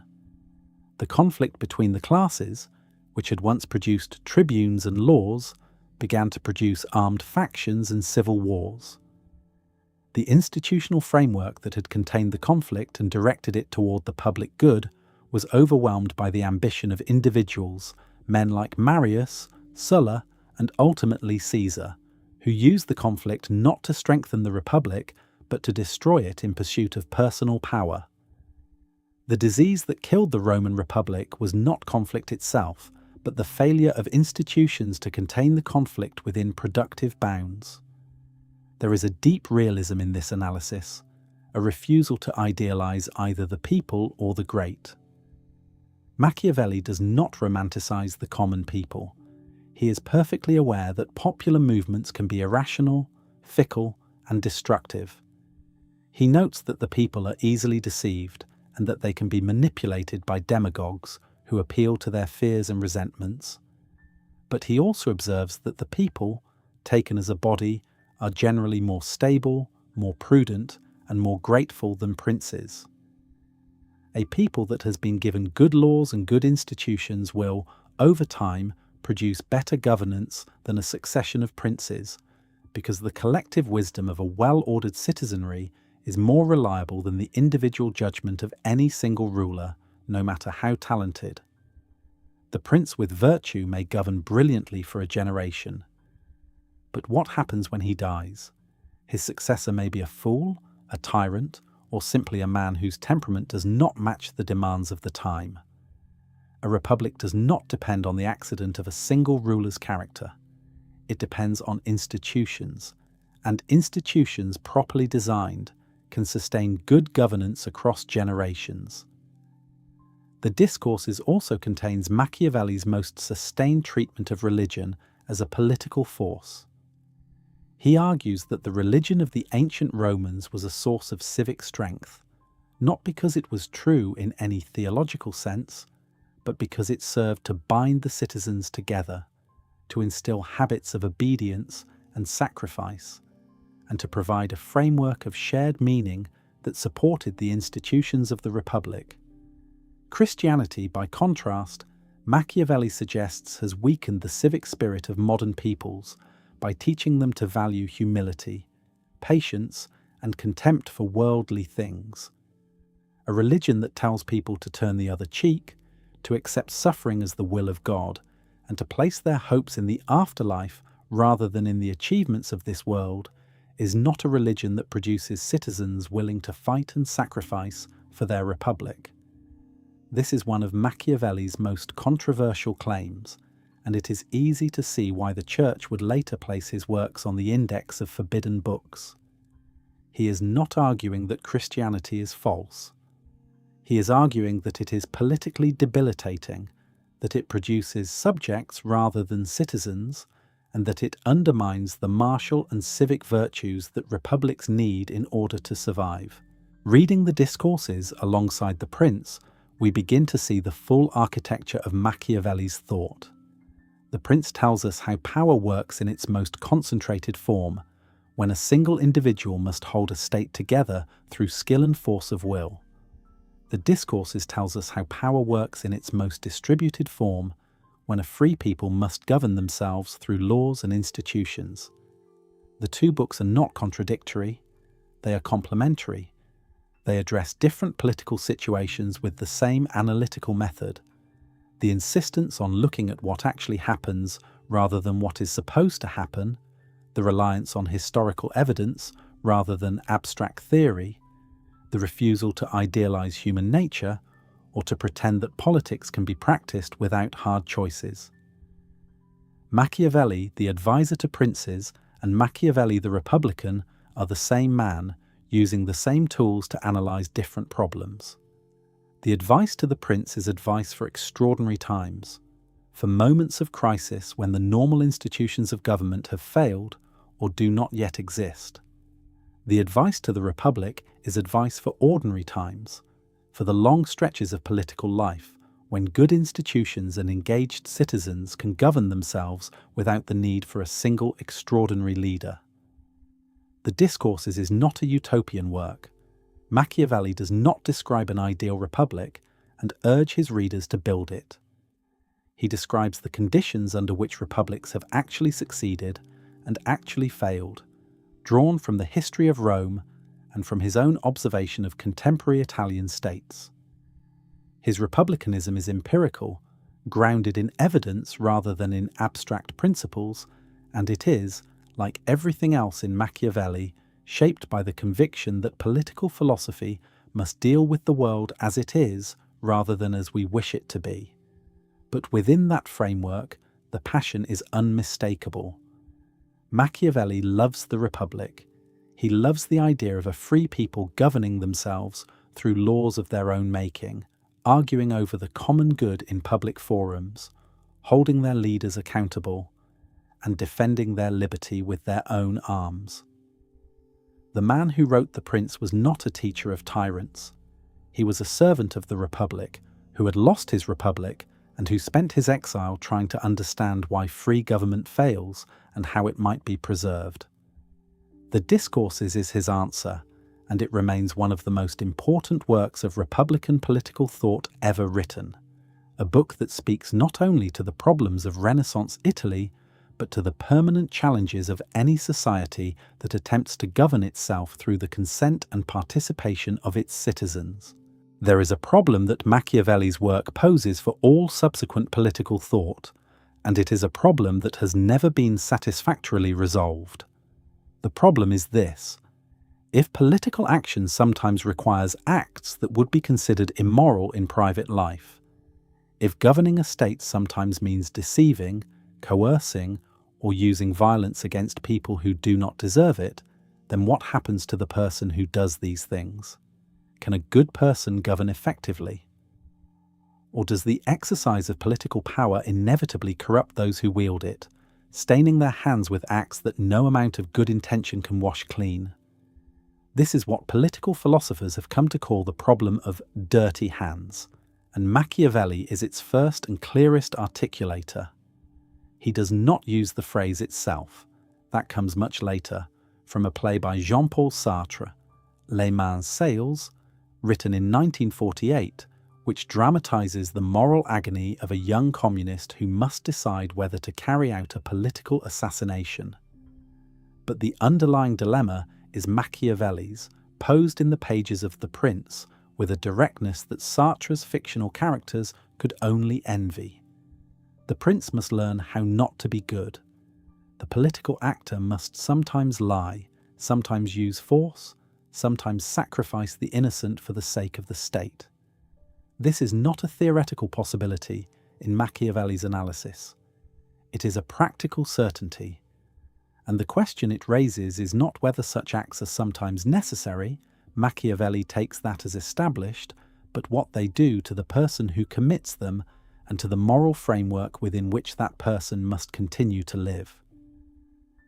The traditional answer, offered by the Christian moral tradition that Machiavelli both inherited and challenged, is straightforward. These acts are sins, and the person who commits them is guilty, and the guilt must be dealt with through repentance and divine forgiveness. The ruler who deceives or kills in the service of the state has stained his soul, and the stain remains until it is cleansed by God. This answer has the virtue of moral clarity. It acknowledges that the acts are wrong while providing a mechanism, repentance and forgiveness, for the actor to be reconciled to the moral order. But Machiavelli's analysis makes this answer profoundly unsatisfying, because Machiavelli is arguing not that these acts are wrong but necessary, which would be the Christian formulation, but that in the context of political action, the very categories of right and wrong operate differently than they do in private life. The prince who lies to protect his state is not sinning, he is doing his job. The moral framework that applies to private individuals does not apply, at least not in the same way, to public actors whose decisions affect the welfare of entire communities. Consider what this means in concrete terms.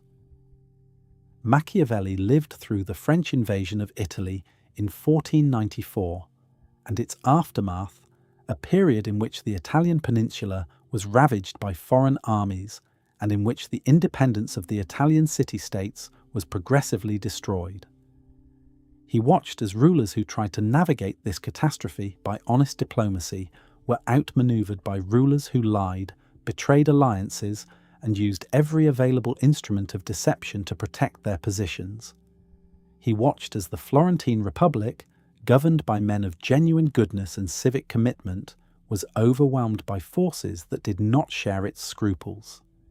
He concluded, from direct and painful observation, that the moral rules that govern private life cannot simply be applied to political life without modification, because political life operates in a different environment, an environment characterized by competing powers, imperfect information, the ever-present threat of violence, and the absence of any authority capable of enforcing the rules on everyone equally.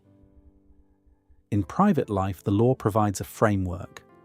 In international politics and in the raw competition for power, there is no law, only the balance of forces.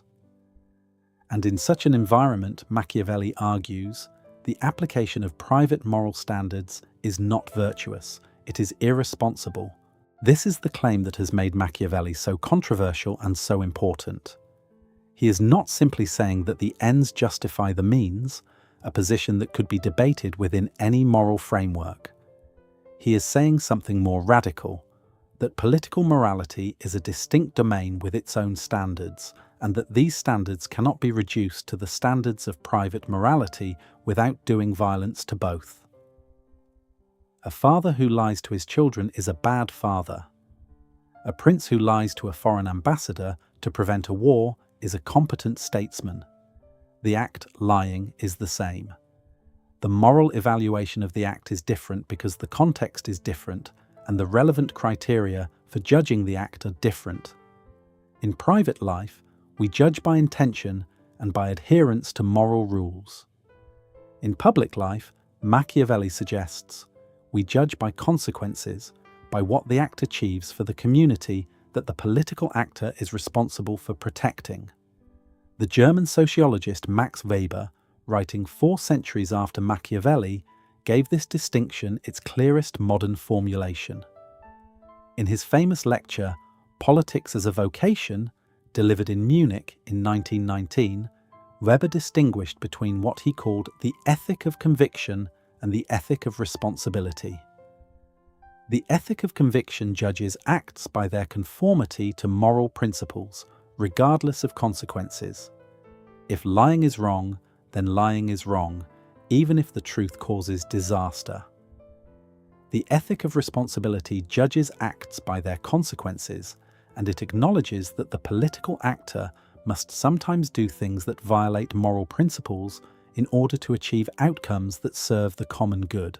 Weber recognized, as Machiavelli had recognized before him, that anyone who enters political life must be prepared to use morally questionable means, including violence, and must accept responsibility for the consequences of those means, including the damage they do to the political actor's own moral integrity. Whoever contracts with the means of violence, Weber wrote, for whatever purpose, is exposed to its specific consequences. The politician who uses force to achieve good ends must accept that the force itself is not good, that it leaves a mark on the person who uses it, and that this mark is the price of political engagement. Weber's analysis carried within it a note of genuine tragedy. He believed that the political vocation required a particular kind of character, a person who combined passionate commitment to a cause with cold-eyed clarity about the means necessary to achieve it, and who could bear the weight of knowing that those means would leave permanent marks on his soul. Not everyone is suited to this vocation. The person who cannot bear guilt should not enter politics. The person who bears guilt too easily, who becomes callous about the moral costs of power, has been corrupted by politics and is no longer fit to exercise it. The ideal political actor, for Weber, is the person who accepts the necessity of morally questionable means, who uses them with reluctance and precision, and who never loses the capacity to feel the weight of what he has done. This is, in many ways, a direct elaboration of the character that Machiavelli describes in The Prince. A leader who is neither innocent nor cynical, who operates in the space between moral idealism and moral indifference, and who manages the tension between the two without collapsing into either. The philosopher Michael Walzer, writing in 1973, developed the dirty hands problem in a way that brought Machiavelli's insight into direct dialogue with modern moral philosophy. Walzer argued that the dirty hands dilemma is genuine, which means that both sides of the dilemma are real. The political act, the lie, the coercion, the calculated use of violence is genuinely wrong in the moral sense. But it is also genuinely necessary in the political sense. The political actor who commits the act is genuinely guilty. But the political actor who refuses to commit the act is genuinely failing in the responsibilities of office. There is no clean escape. The moral leader who keeps his hands clean by refusing to do what is necessary has, in a sense, dirty hands of a different kind. He has allowed harm to come to the people he was supposed to protect because he valued his own moral purity more than their welfare. Walzer called this the paradox of dirty hands. The good leader is the one who is willing to get his hands dirty when the situation demands it, and who feels the guilt of having done so, who does not become callous or cynical about the moral costs of political action, but who accepts those costs as inseparable from the responsibilities of power. This is remarkably close to what Machiavelli himself seems to believe, though Machiavelli states it without the explicit moral anguish that Walzer's formulation demands. Machiavelli does not spend much time wringing his hands over the moral costs of political action. He describes them, analyzes them, and moves on. But this is not because he is indifferent to morality. It is because his project is analytical rather than normative. He is trying to describe how politics actually works, not to tell us how we should feel about it. The moral anguish, if it comes, is the reader's responsibility, not the author's. Machiavelli presents the facts. We draw the conclusions. And the conclusion that most thoughtful readers draw is precisely the one that Walzer articulates, that political life involves moral costs that cannot be eliminated, only acknowledged and borne. The dirty hands problem has implications that extend far beyond the world of princes and states. Every person who has ever held a position of responsibility, from the head of a government to the manager of a small team, has faced some version of this dilemma. Every leader has had to make decisions that benefit some people at the expense of others, that involve trade-offs between competing goods, that require choosing the lesser evil when no good option is available. The parent who lies to protect a child. The doctor who withholds a diagnosis to spare a patient unnecessary suffering. The manager who fires one person to save the jobs of 10 others. These are all, in their small way, dirty hands problems. They all involve the collision between moral principles and practical responsibilities, between the person we want to be and the choices the situation demands. Machiavelli does not offer a solution to these dilemmas. No one does, because there is no solution. What he offers instead is a framework for understanding them, a way of thinking about the relationship between morality and responsibility that is more honest, more realistic, and ultimately more useful than the comforting fiction that good intentions are always enough. The philosopher Isaiah Berlin, in a famous essay on Machiavelli published in 1972, argued that Machiavelli's real contribution to Western thought was not any particular political argument, but the recognition that there are genuinely incompatible systems of value, that the Christian virtues and the pagan civic virtues cannot be reconciled into a single, harmonious moral framework. You can be a good Christian or a good citizen, Berlin suggested Machiavelli was saying, but you may not always be able to be both at the same time, because the two roles demand different and sometimes contradictory things. The good Christian turns the other cheek. The good citizen defends his city. The good Christian forgives his enemies. The good citizen punishes traitors. These are not the same virtue, and the attempt to pretend that they are, the attempt to construct a moral system in which private goodness and public effectiveness always point in the same direction, is a form of self-deception that Machiavelli was determined to expose. The implications of Berlin's reading are profound. If he is right, then Machiavelli's significance lies not in any particular political recommendation, but in something far more fundamental, the recognition that the moral universe is not a unity, that there are genuinely different and genuinely incompatible ways of living a good life, and that the attempt to force all of them into a single harmonious system is not wisdom but wishful thinking. The ancient Romans valued courage, glory, civic participation, and the willingness to sacrifice private comfort for the public good. The Christians valued humility, compassion, forgiveness, and the willing acceptance of suffering. Both sets of values are serious. Both produce admirable human beings. But they point in different directions, and a person who tries to follow both simultaneously will find that they sometimes demand contradictory things.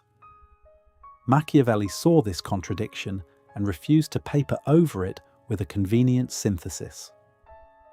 Berlin's reading of Machiavelli is controversial. Some scholars believe it overstates the case, that Machiavelli was not proposing a fundamental pluralism of values, but simply offering practical advice about how to govern effectively. Others believe Berlin's reading does not go far enough, that Machiavelli was proposing not just a pluralism of values, but a wholesale rejection of the Christian moral framework in favour of a return to the pagan ethics of the ancient world. The debate continues, and it is unlikely to be resolved because Machiavelli himself is ambiguous on this point, perhaps deliberately so. What is not in dispute is that Machiavelli forced a question that Western philosophy has struggled with ever since. What do we do when our deepest moral commitments conflict with the demands of political responsibility? The question has no easy answer. Machiavelli's gift and his burden was to pose it with such clarity that no one who takes political life seriously can avoid it. The hatred began almost immediately. Within a few years of the publication of The Prince in 1532, Machiavelli's name had become a synonym for evil. The word Machiavellian entered the European languages as a term of condemnation, meaning cunning, deceptive, ruthless, and immoral. The transformation was swift and total. A man who had been a loyal servant of a free republic, who had been tortured for his political commitments, who had spent his exile writing some of the most penetrating analyses of republican government ever produced, was reduced in the popular imagination to a single idea: that the ends justify the means, that power is everything, that morality is a pretense to be discarded whenever it becomes inconvenient. This was always a caricature. It was also, for centuries, the dominant reading of Machiavelli in Western culture, and understanding why the caricature took hold tells us as much about the societies that created it as it does about the thinker they distorted. The Catholic Church led the campaign. In 1559, Pope Paul IV placed all of Machiavelli's works on the Index Librorum Prohibitorum, the Index of Forbidden Books, where they remained for centuries. The condemnation was not surprising. Machiavelli had argued that religion was useful to the state primarily as an instrument of social control. He had suggested that Christianity, with its emphasis on humility and otherworldliness, had weakened the martial spirit of modern peoples. He had analysed the papacy as a political institution motivated by the same desires for power and territorial expansion as any secular state. None of this was calculated to endear him to the ecclesiastical authorities. But the Church's condemnation went beyond disagreement with specific arguments. It treated Machiavelli as an enemy of the entire moral order, a man who had deliberately set out to undermine the foundations of Christian civilization by teaching rulers that they could govern without reference to divine law. The Jesuits, the intellectual elite of the Counter-Reformation, were particularly vigorous in their attacks. They produced a stream of anti-Machiavellian treatises arguing that Machiavelli's political philosophy was not merely wrong but diabolical, a direct product of the influence of Satan on human affairs. The language was not metaphorical, they meant it literally. Machiavelli was, in the Jesuit reading, a servant of the devil, and The Prince was a manual of damnation disguised as political advice. This reading ignored virtually everything Machiavelli actually wrote. It ignored the Discourses, with its passionate defense of republican liberty. It ignored the Florentine histories, with its nuanced account of how free government had risen and fallen in his native city. It ignored the letters, with their humour, their humanity, their obvious love of learning and friendship.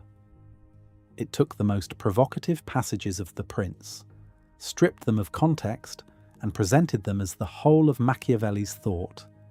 It was, in modern terms, a spectacularly effective smear campaign, and it worked for centuries. The Protestant world was not much kinder.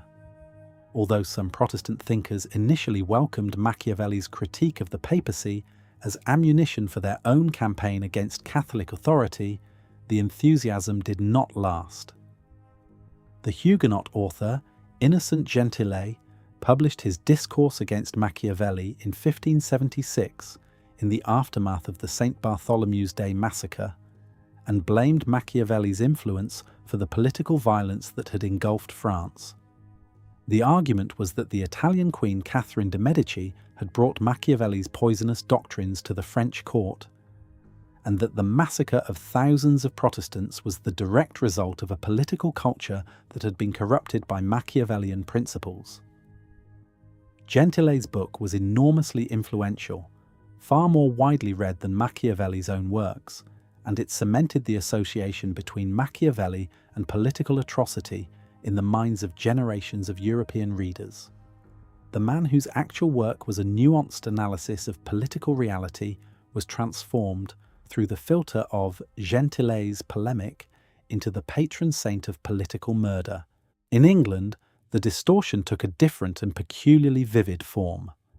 The Elizabethan dramatists discovered Machiavelli, or rather discovered the caricature of Machiavelli, and they loved him.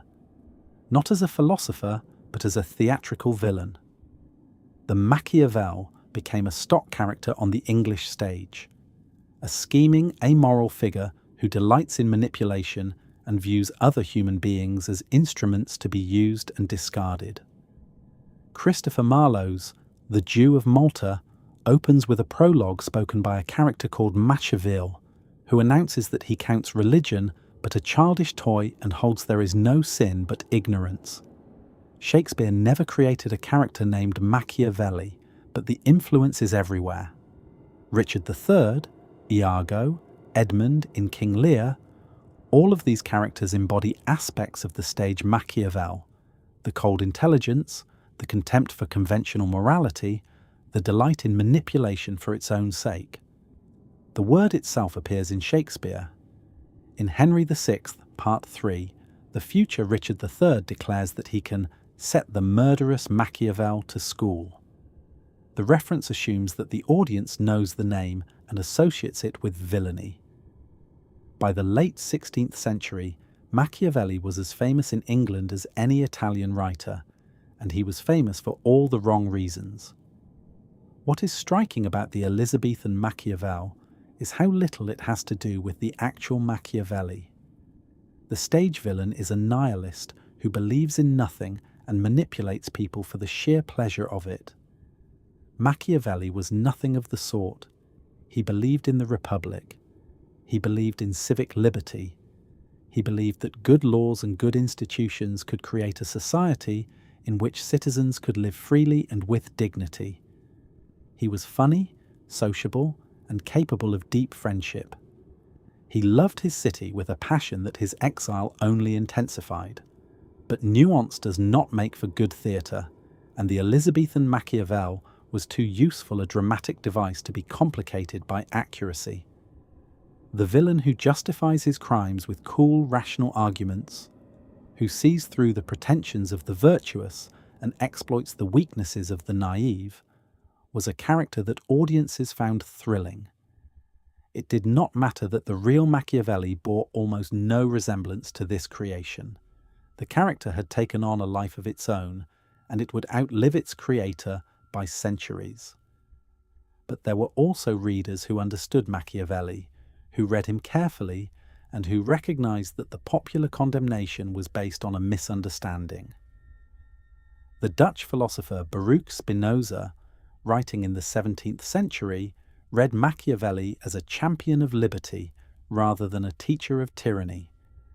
In his political treatise, Spinoza argued that Machiavelli's true purpose in The Prince was to show the people how tyrants operate, to pull back the curtain on the mechanisms of autocratic power so that citizens could recognize and resist them.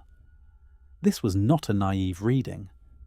Spinoza was a careful and sophisticated philosopher, and his interpretation of Machiavelli drew on a close reading of both The Prince and the Discourses. He saw what the Church and the Elizabethan dramatists had missed, that Machiavelli's analysis of power was not an endorsement of tyranny, but a demystification of it.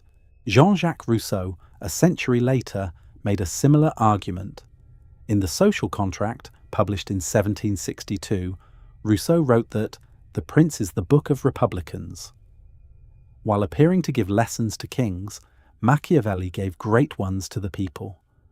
Rousseau's claim was that The Prince was, in effect, a satire, a book that pretended to advise rulers while actually revealing the ugliness of their methods to the people who suffered under them. This interpretation is probably too neat, too convenient in its reconciliation of Machiavelli's apparent authoritarianism with Enlightenment values. But it contains a genuine insight that the knowledge Machiavelli provides in The Prince is knowledge that can be used by anyone, not just by rulers. If you understand how power operates, you are better equipped to resist its abuses. The transparency of Machiavelli's analysis, his refusal to hide the ugly mechanics of political action behind a veil of moral rhetoric, is itself a form of democratic education. The association between Machiavelli and the devil became so strong in England that the colloquial term Old Nick, a nickname for Satan, is sometimes traced to Niccolo Machiavelli, though this etymology is disputed. Whether the connection is historically accurate or not, its very existence tells us something about the depth of the hostility. For a man's first name to become a slang term for the devil is a remarkable achievement in defamation, particularly when the man in question spent most of his life as a mid-ranking civil servant who wrote brilliant letters and lost at card games with his neighbours. The Enlightenment gradually rehabilitated Machiavelli as a serious thinker, but the rehabilitation was slow and uneven. Francis Bacon called him one of the wisest men who had ever written on the subject of government.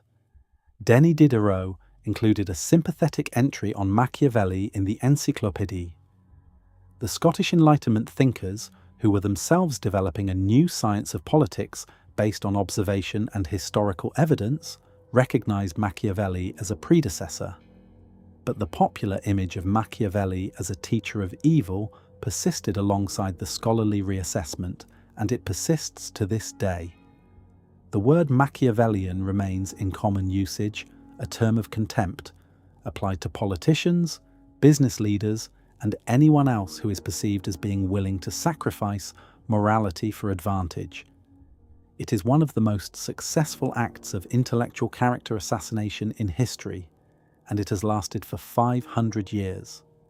By the 19th century, Machiavelli had been largely reclaimed by Italian nationalism as a prophetic figure, a thinker who had foreseen the disastrous consequences of Italian disunity and who had called, in the final chapter of The Prince, for a liberator to free Italy from the barbarian invasions that had devastated the peninsula for decades. The concluding chapter of The Prince, an exhortation to seize Italy and to free her from the barbarians, is written in a tone of passionate urgency that is very different from the cool analytical style of the rest of the book. It is a cri de coeur, a plea for a strong leader to unite the Italian states and drive out the foreign armies that had been treating Italy as their battlefield for a generation. The Italian Risorgimento, the movement for Italian unification in the 19th century, claimed Machiavelli as a forerunner, and his reputation in Italy was rehabilitated long before the rest of Europe was willing to take him seriously as anything other than a villain. The modern scholarly reassessment of Machiavelli has produced a rich and varied body of interpretation. The political philosopher Leo Strauss, writing in the mid-20th century, took Machiavelli's transgressive claims seriously and argued that he was indeed a teacher of evil, but a great and important one. A thinker who had deliberately set out to overturn the classical and Christian traditions of political philosophy and to replace them with a new, morally neutral science of politics. Strauss's reading is controversial, but it has the virtue of taking Machiavelli at his word, rather than trying to soften his arguments into something more palatable. Isaiah Berlin, as we have seen, read Machiavelli as a pluralist who recognized the existence of incompatible value systems. Quentin Skinner, one of the most influential historians of political thought in the 20th century, placed Machiavelli firmly within the tradition of Renaissance civic humanism, arguing that his work is best understood as an attempt to revive the classical republican ideals of civic virtue, political participation, and the common good. In Skinner's reading, Machiavelli is not a revolutionary but a traditionalist, a man who looked back to the Roman Republic as the model of political excellence and who tried to apply the lessons of Roman history to the problems of contemporary Italy.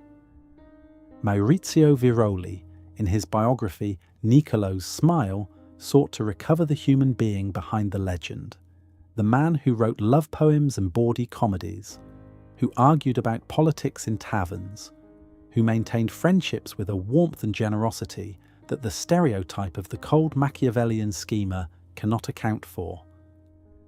Erica Benner, in Be Like the Fox, argued that Machiavelli's works are best understood as exercises in what the ancient Greeks called dissimulation, texts whose surface meaning conceals a deeper and more subversive message, a message about the dangers of unchecked power directed not at princes but at the people who suffer under them.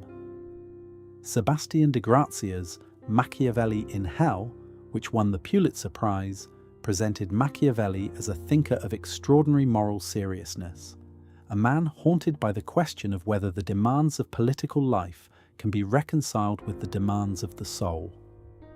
Each of these interpretations captures something real about Machiavelli, and none of them captures everything. This is perhaps the surest sign of a truly great thinker, that 5 centuries of sustained intellectual engagement have not produced a consensus about what he actually meant, because what he actually meant is complex enough, provocative enough, and honest enough to support multiple readings without being exhausted by any of them. The Church saw a threat to the moral order. The Elizabethan dramatists saw a theatrical villain. Spinoza and Rousseau saw a friend of the people. Strauss saw a teacher of evil. Berlin saw a pluralist. Skinner saw a republican humanist. Machiavelli himself, were he alive to observe this parade of interpretations, would probably have been amused. He understood better than most that people see in a text what their own assumptions prepare them to see. Everyone sees what you appear to be. Few feel what you are. Niccolo Machiavelli died on the 21st of June, 1527, at the age of 58. The circumstances of his final months carry a bitter irony that he himself, with his sharp eye for the gap between intention and outcome, might have appreciated. In May of 1527, the army of the Holy Roman Emperor Charles V had sacked Rome with a savagery that shocked all of Europe, and in the chaos that followed, the Medici were once again expelled from Florence. A new republic was declared. The government that Machiavelli had spent his entire exile longing to serve was restored. But by the time it was restored, Machiavelli was too ill to take part. He had been suffering from stomach ailments for some time, and his health had been declining for months. The republic he loved came back just in time for him to miss it. He died in his home in Florence, surrounded by his family, and was buried in the church of Santa Croce, the great Franciscan church that would also become the resting place of Michelangelo, Galileo, and eventually an elaborate cenotaph commemorating the man from Sant'Andrea in Percucina who had written the most controversial book in the history of political philosophy. The inscription on his tomb, added much later, reads, "No eulogy could match so great a name."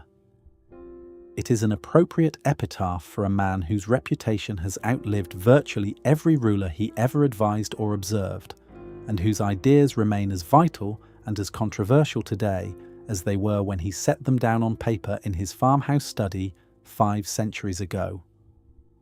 What does Machiavelli actually leave us? Not a system. He was not a systematic thinker in the way that Aristotle or Hegel or Kant were systematic thinkers. He did not construct a comprehensive theory of politics that could be stated as a set of axioms and deduced from first principles. What he left is something more useful and more durable, a way of seeing, a method for looking at the world of human affairs that cuts through pretense, that refuses to confuse how things should be with how they are, that insists on observing what actually happens when people compete for power rather than theorizing about what should happen in an ideal world. This way of seeing does not belong to any particular political ideology. It can be used by Republicans and monarchists, by liberals and conservatives, by anyone who is willing to take the world seriously enough to look at it honestly. The central insight is deceptively simple. The world does not reward good intentions. This does not mean that good intentions are worthless. It does not mean that morality is an illusion. It means that the relationship between intention and outcome is not straightforward, that wanting to do the right thing and actually achieving the right outcome are two different things, and that the gap between them is the space in which all of political life and much of human life in general takes place. A leader who intends to be generous may bankrupt his state. A leader who intends to be merciful may allow disorder to flourish. A leader who intends to be honest may be exploited by those who are not. The intention is not the problem. The assumption that good intentions automatically produce good results is the problem, and Machiavelli's entire body of work is, in essence, a sustained argument against that assumption. This is not cynicism, though it has been called cynicism by readers who confuse honesty with despair. Machiavelli is not saying that the world is hopeless or that human effort is futile. He is saying that human effort, to be effective, must be guided by an accurate understanding of the conditions under which it operates. The farmer who understands the soil and the weather and the seasons will grow more food than the farmer who merely prays for a good harvest. The prince who understands human nature, who knows that people are motivated by fear and self-interest as well as by loyalty and love, who recognizes that alliances shift and circumstances change, will govern more effectively than the prince who operates on the assumption that people will always behave as they should. Knowledge of the world as it is, not as we wish it were, is the foundation of effective action. This is Machiavelli's gift to everyone who has ever had to make a decision that affected others. The insistence that clear seeing is the first duty of anyone who claims to lead. Think for a moment about how unusual this position is in the history of ideas. Most moral and political philosophers offer us a vision of how things should be and then measure reality against that vision. Plato described the ideal republic. Aristotle described the virtuous life. The Christian tradition described the kingdom of God. Marx described the classless society. In every case, the philosopher begins with an ideal and then criticizes reality for falling short. Machiavelli reverses the direction.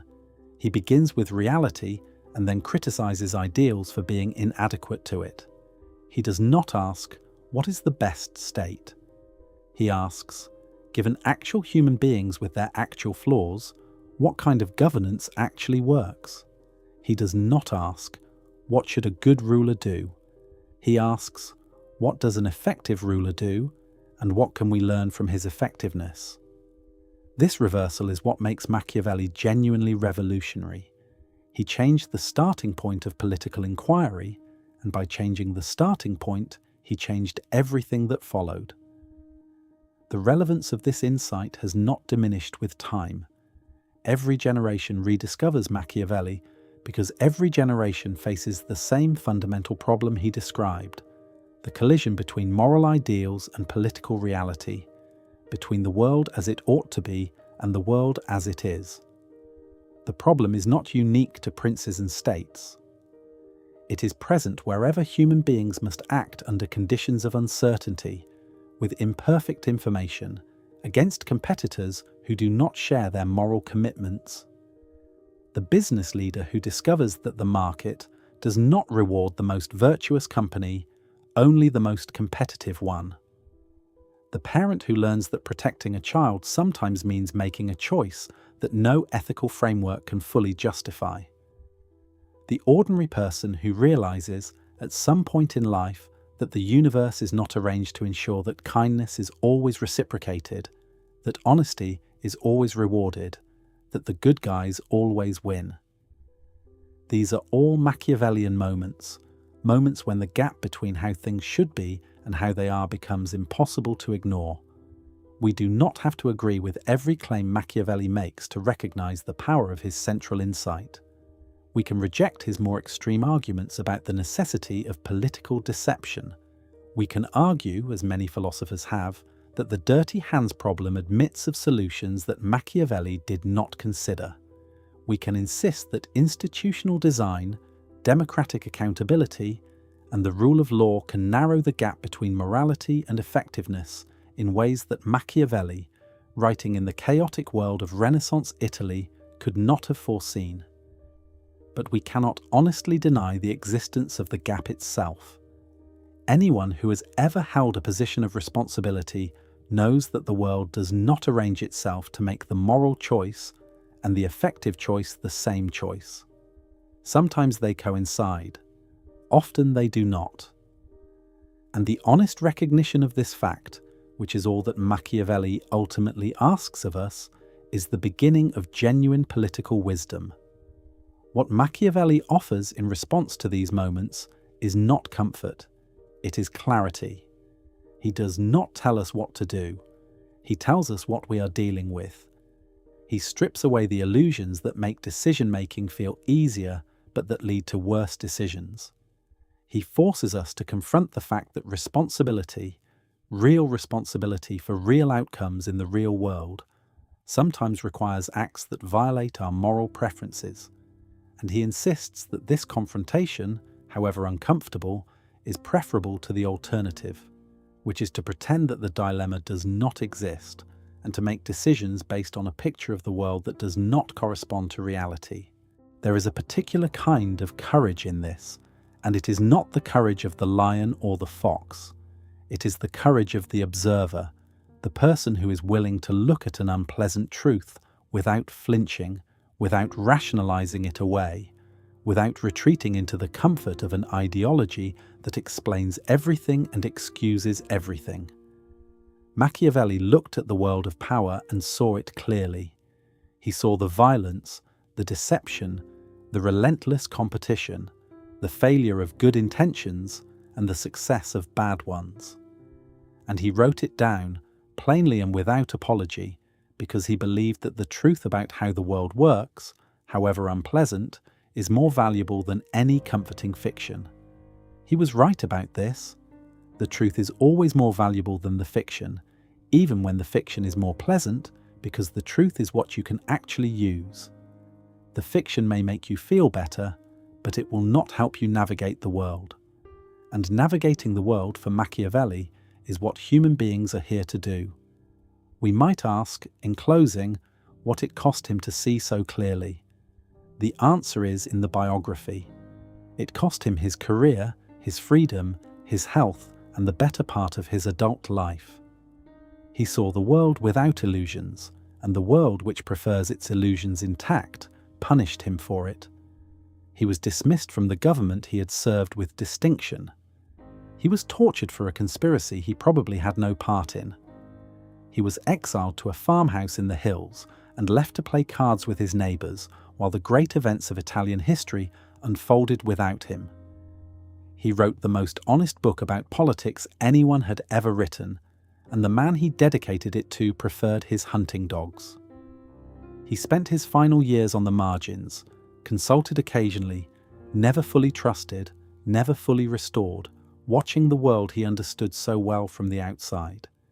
And yet he kept writing, he kept thinking, he kept trying to understand, with a persistence that was itself a form of virtue, the great question that had occupied him since his years as a young diplomat in the courts and camps of Italy.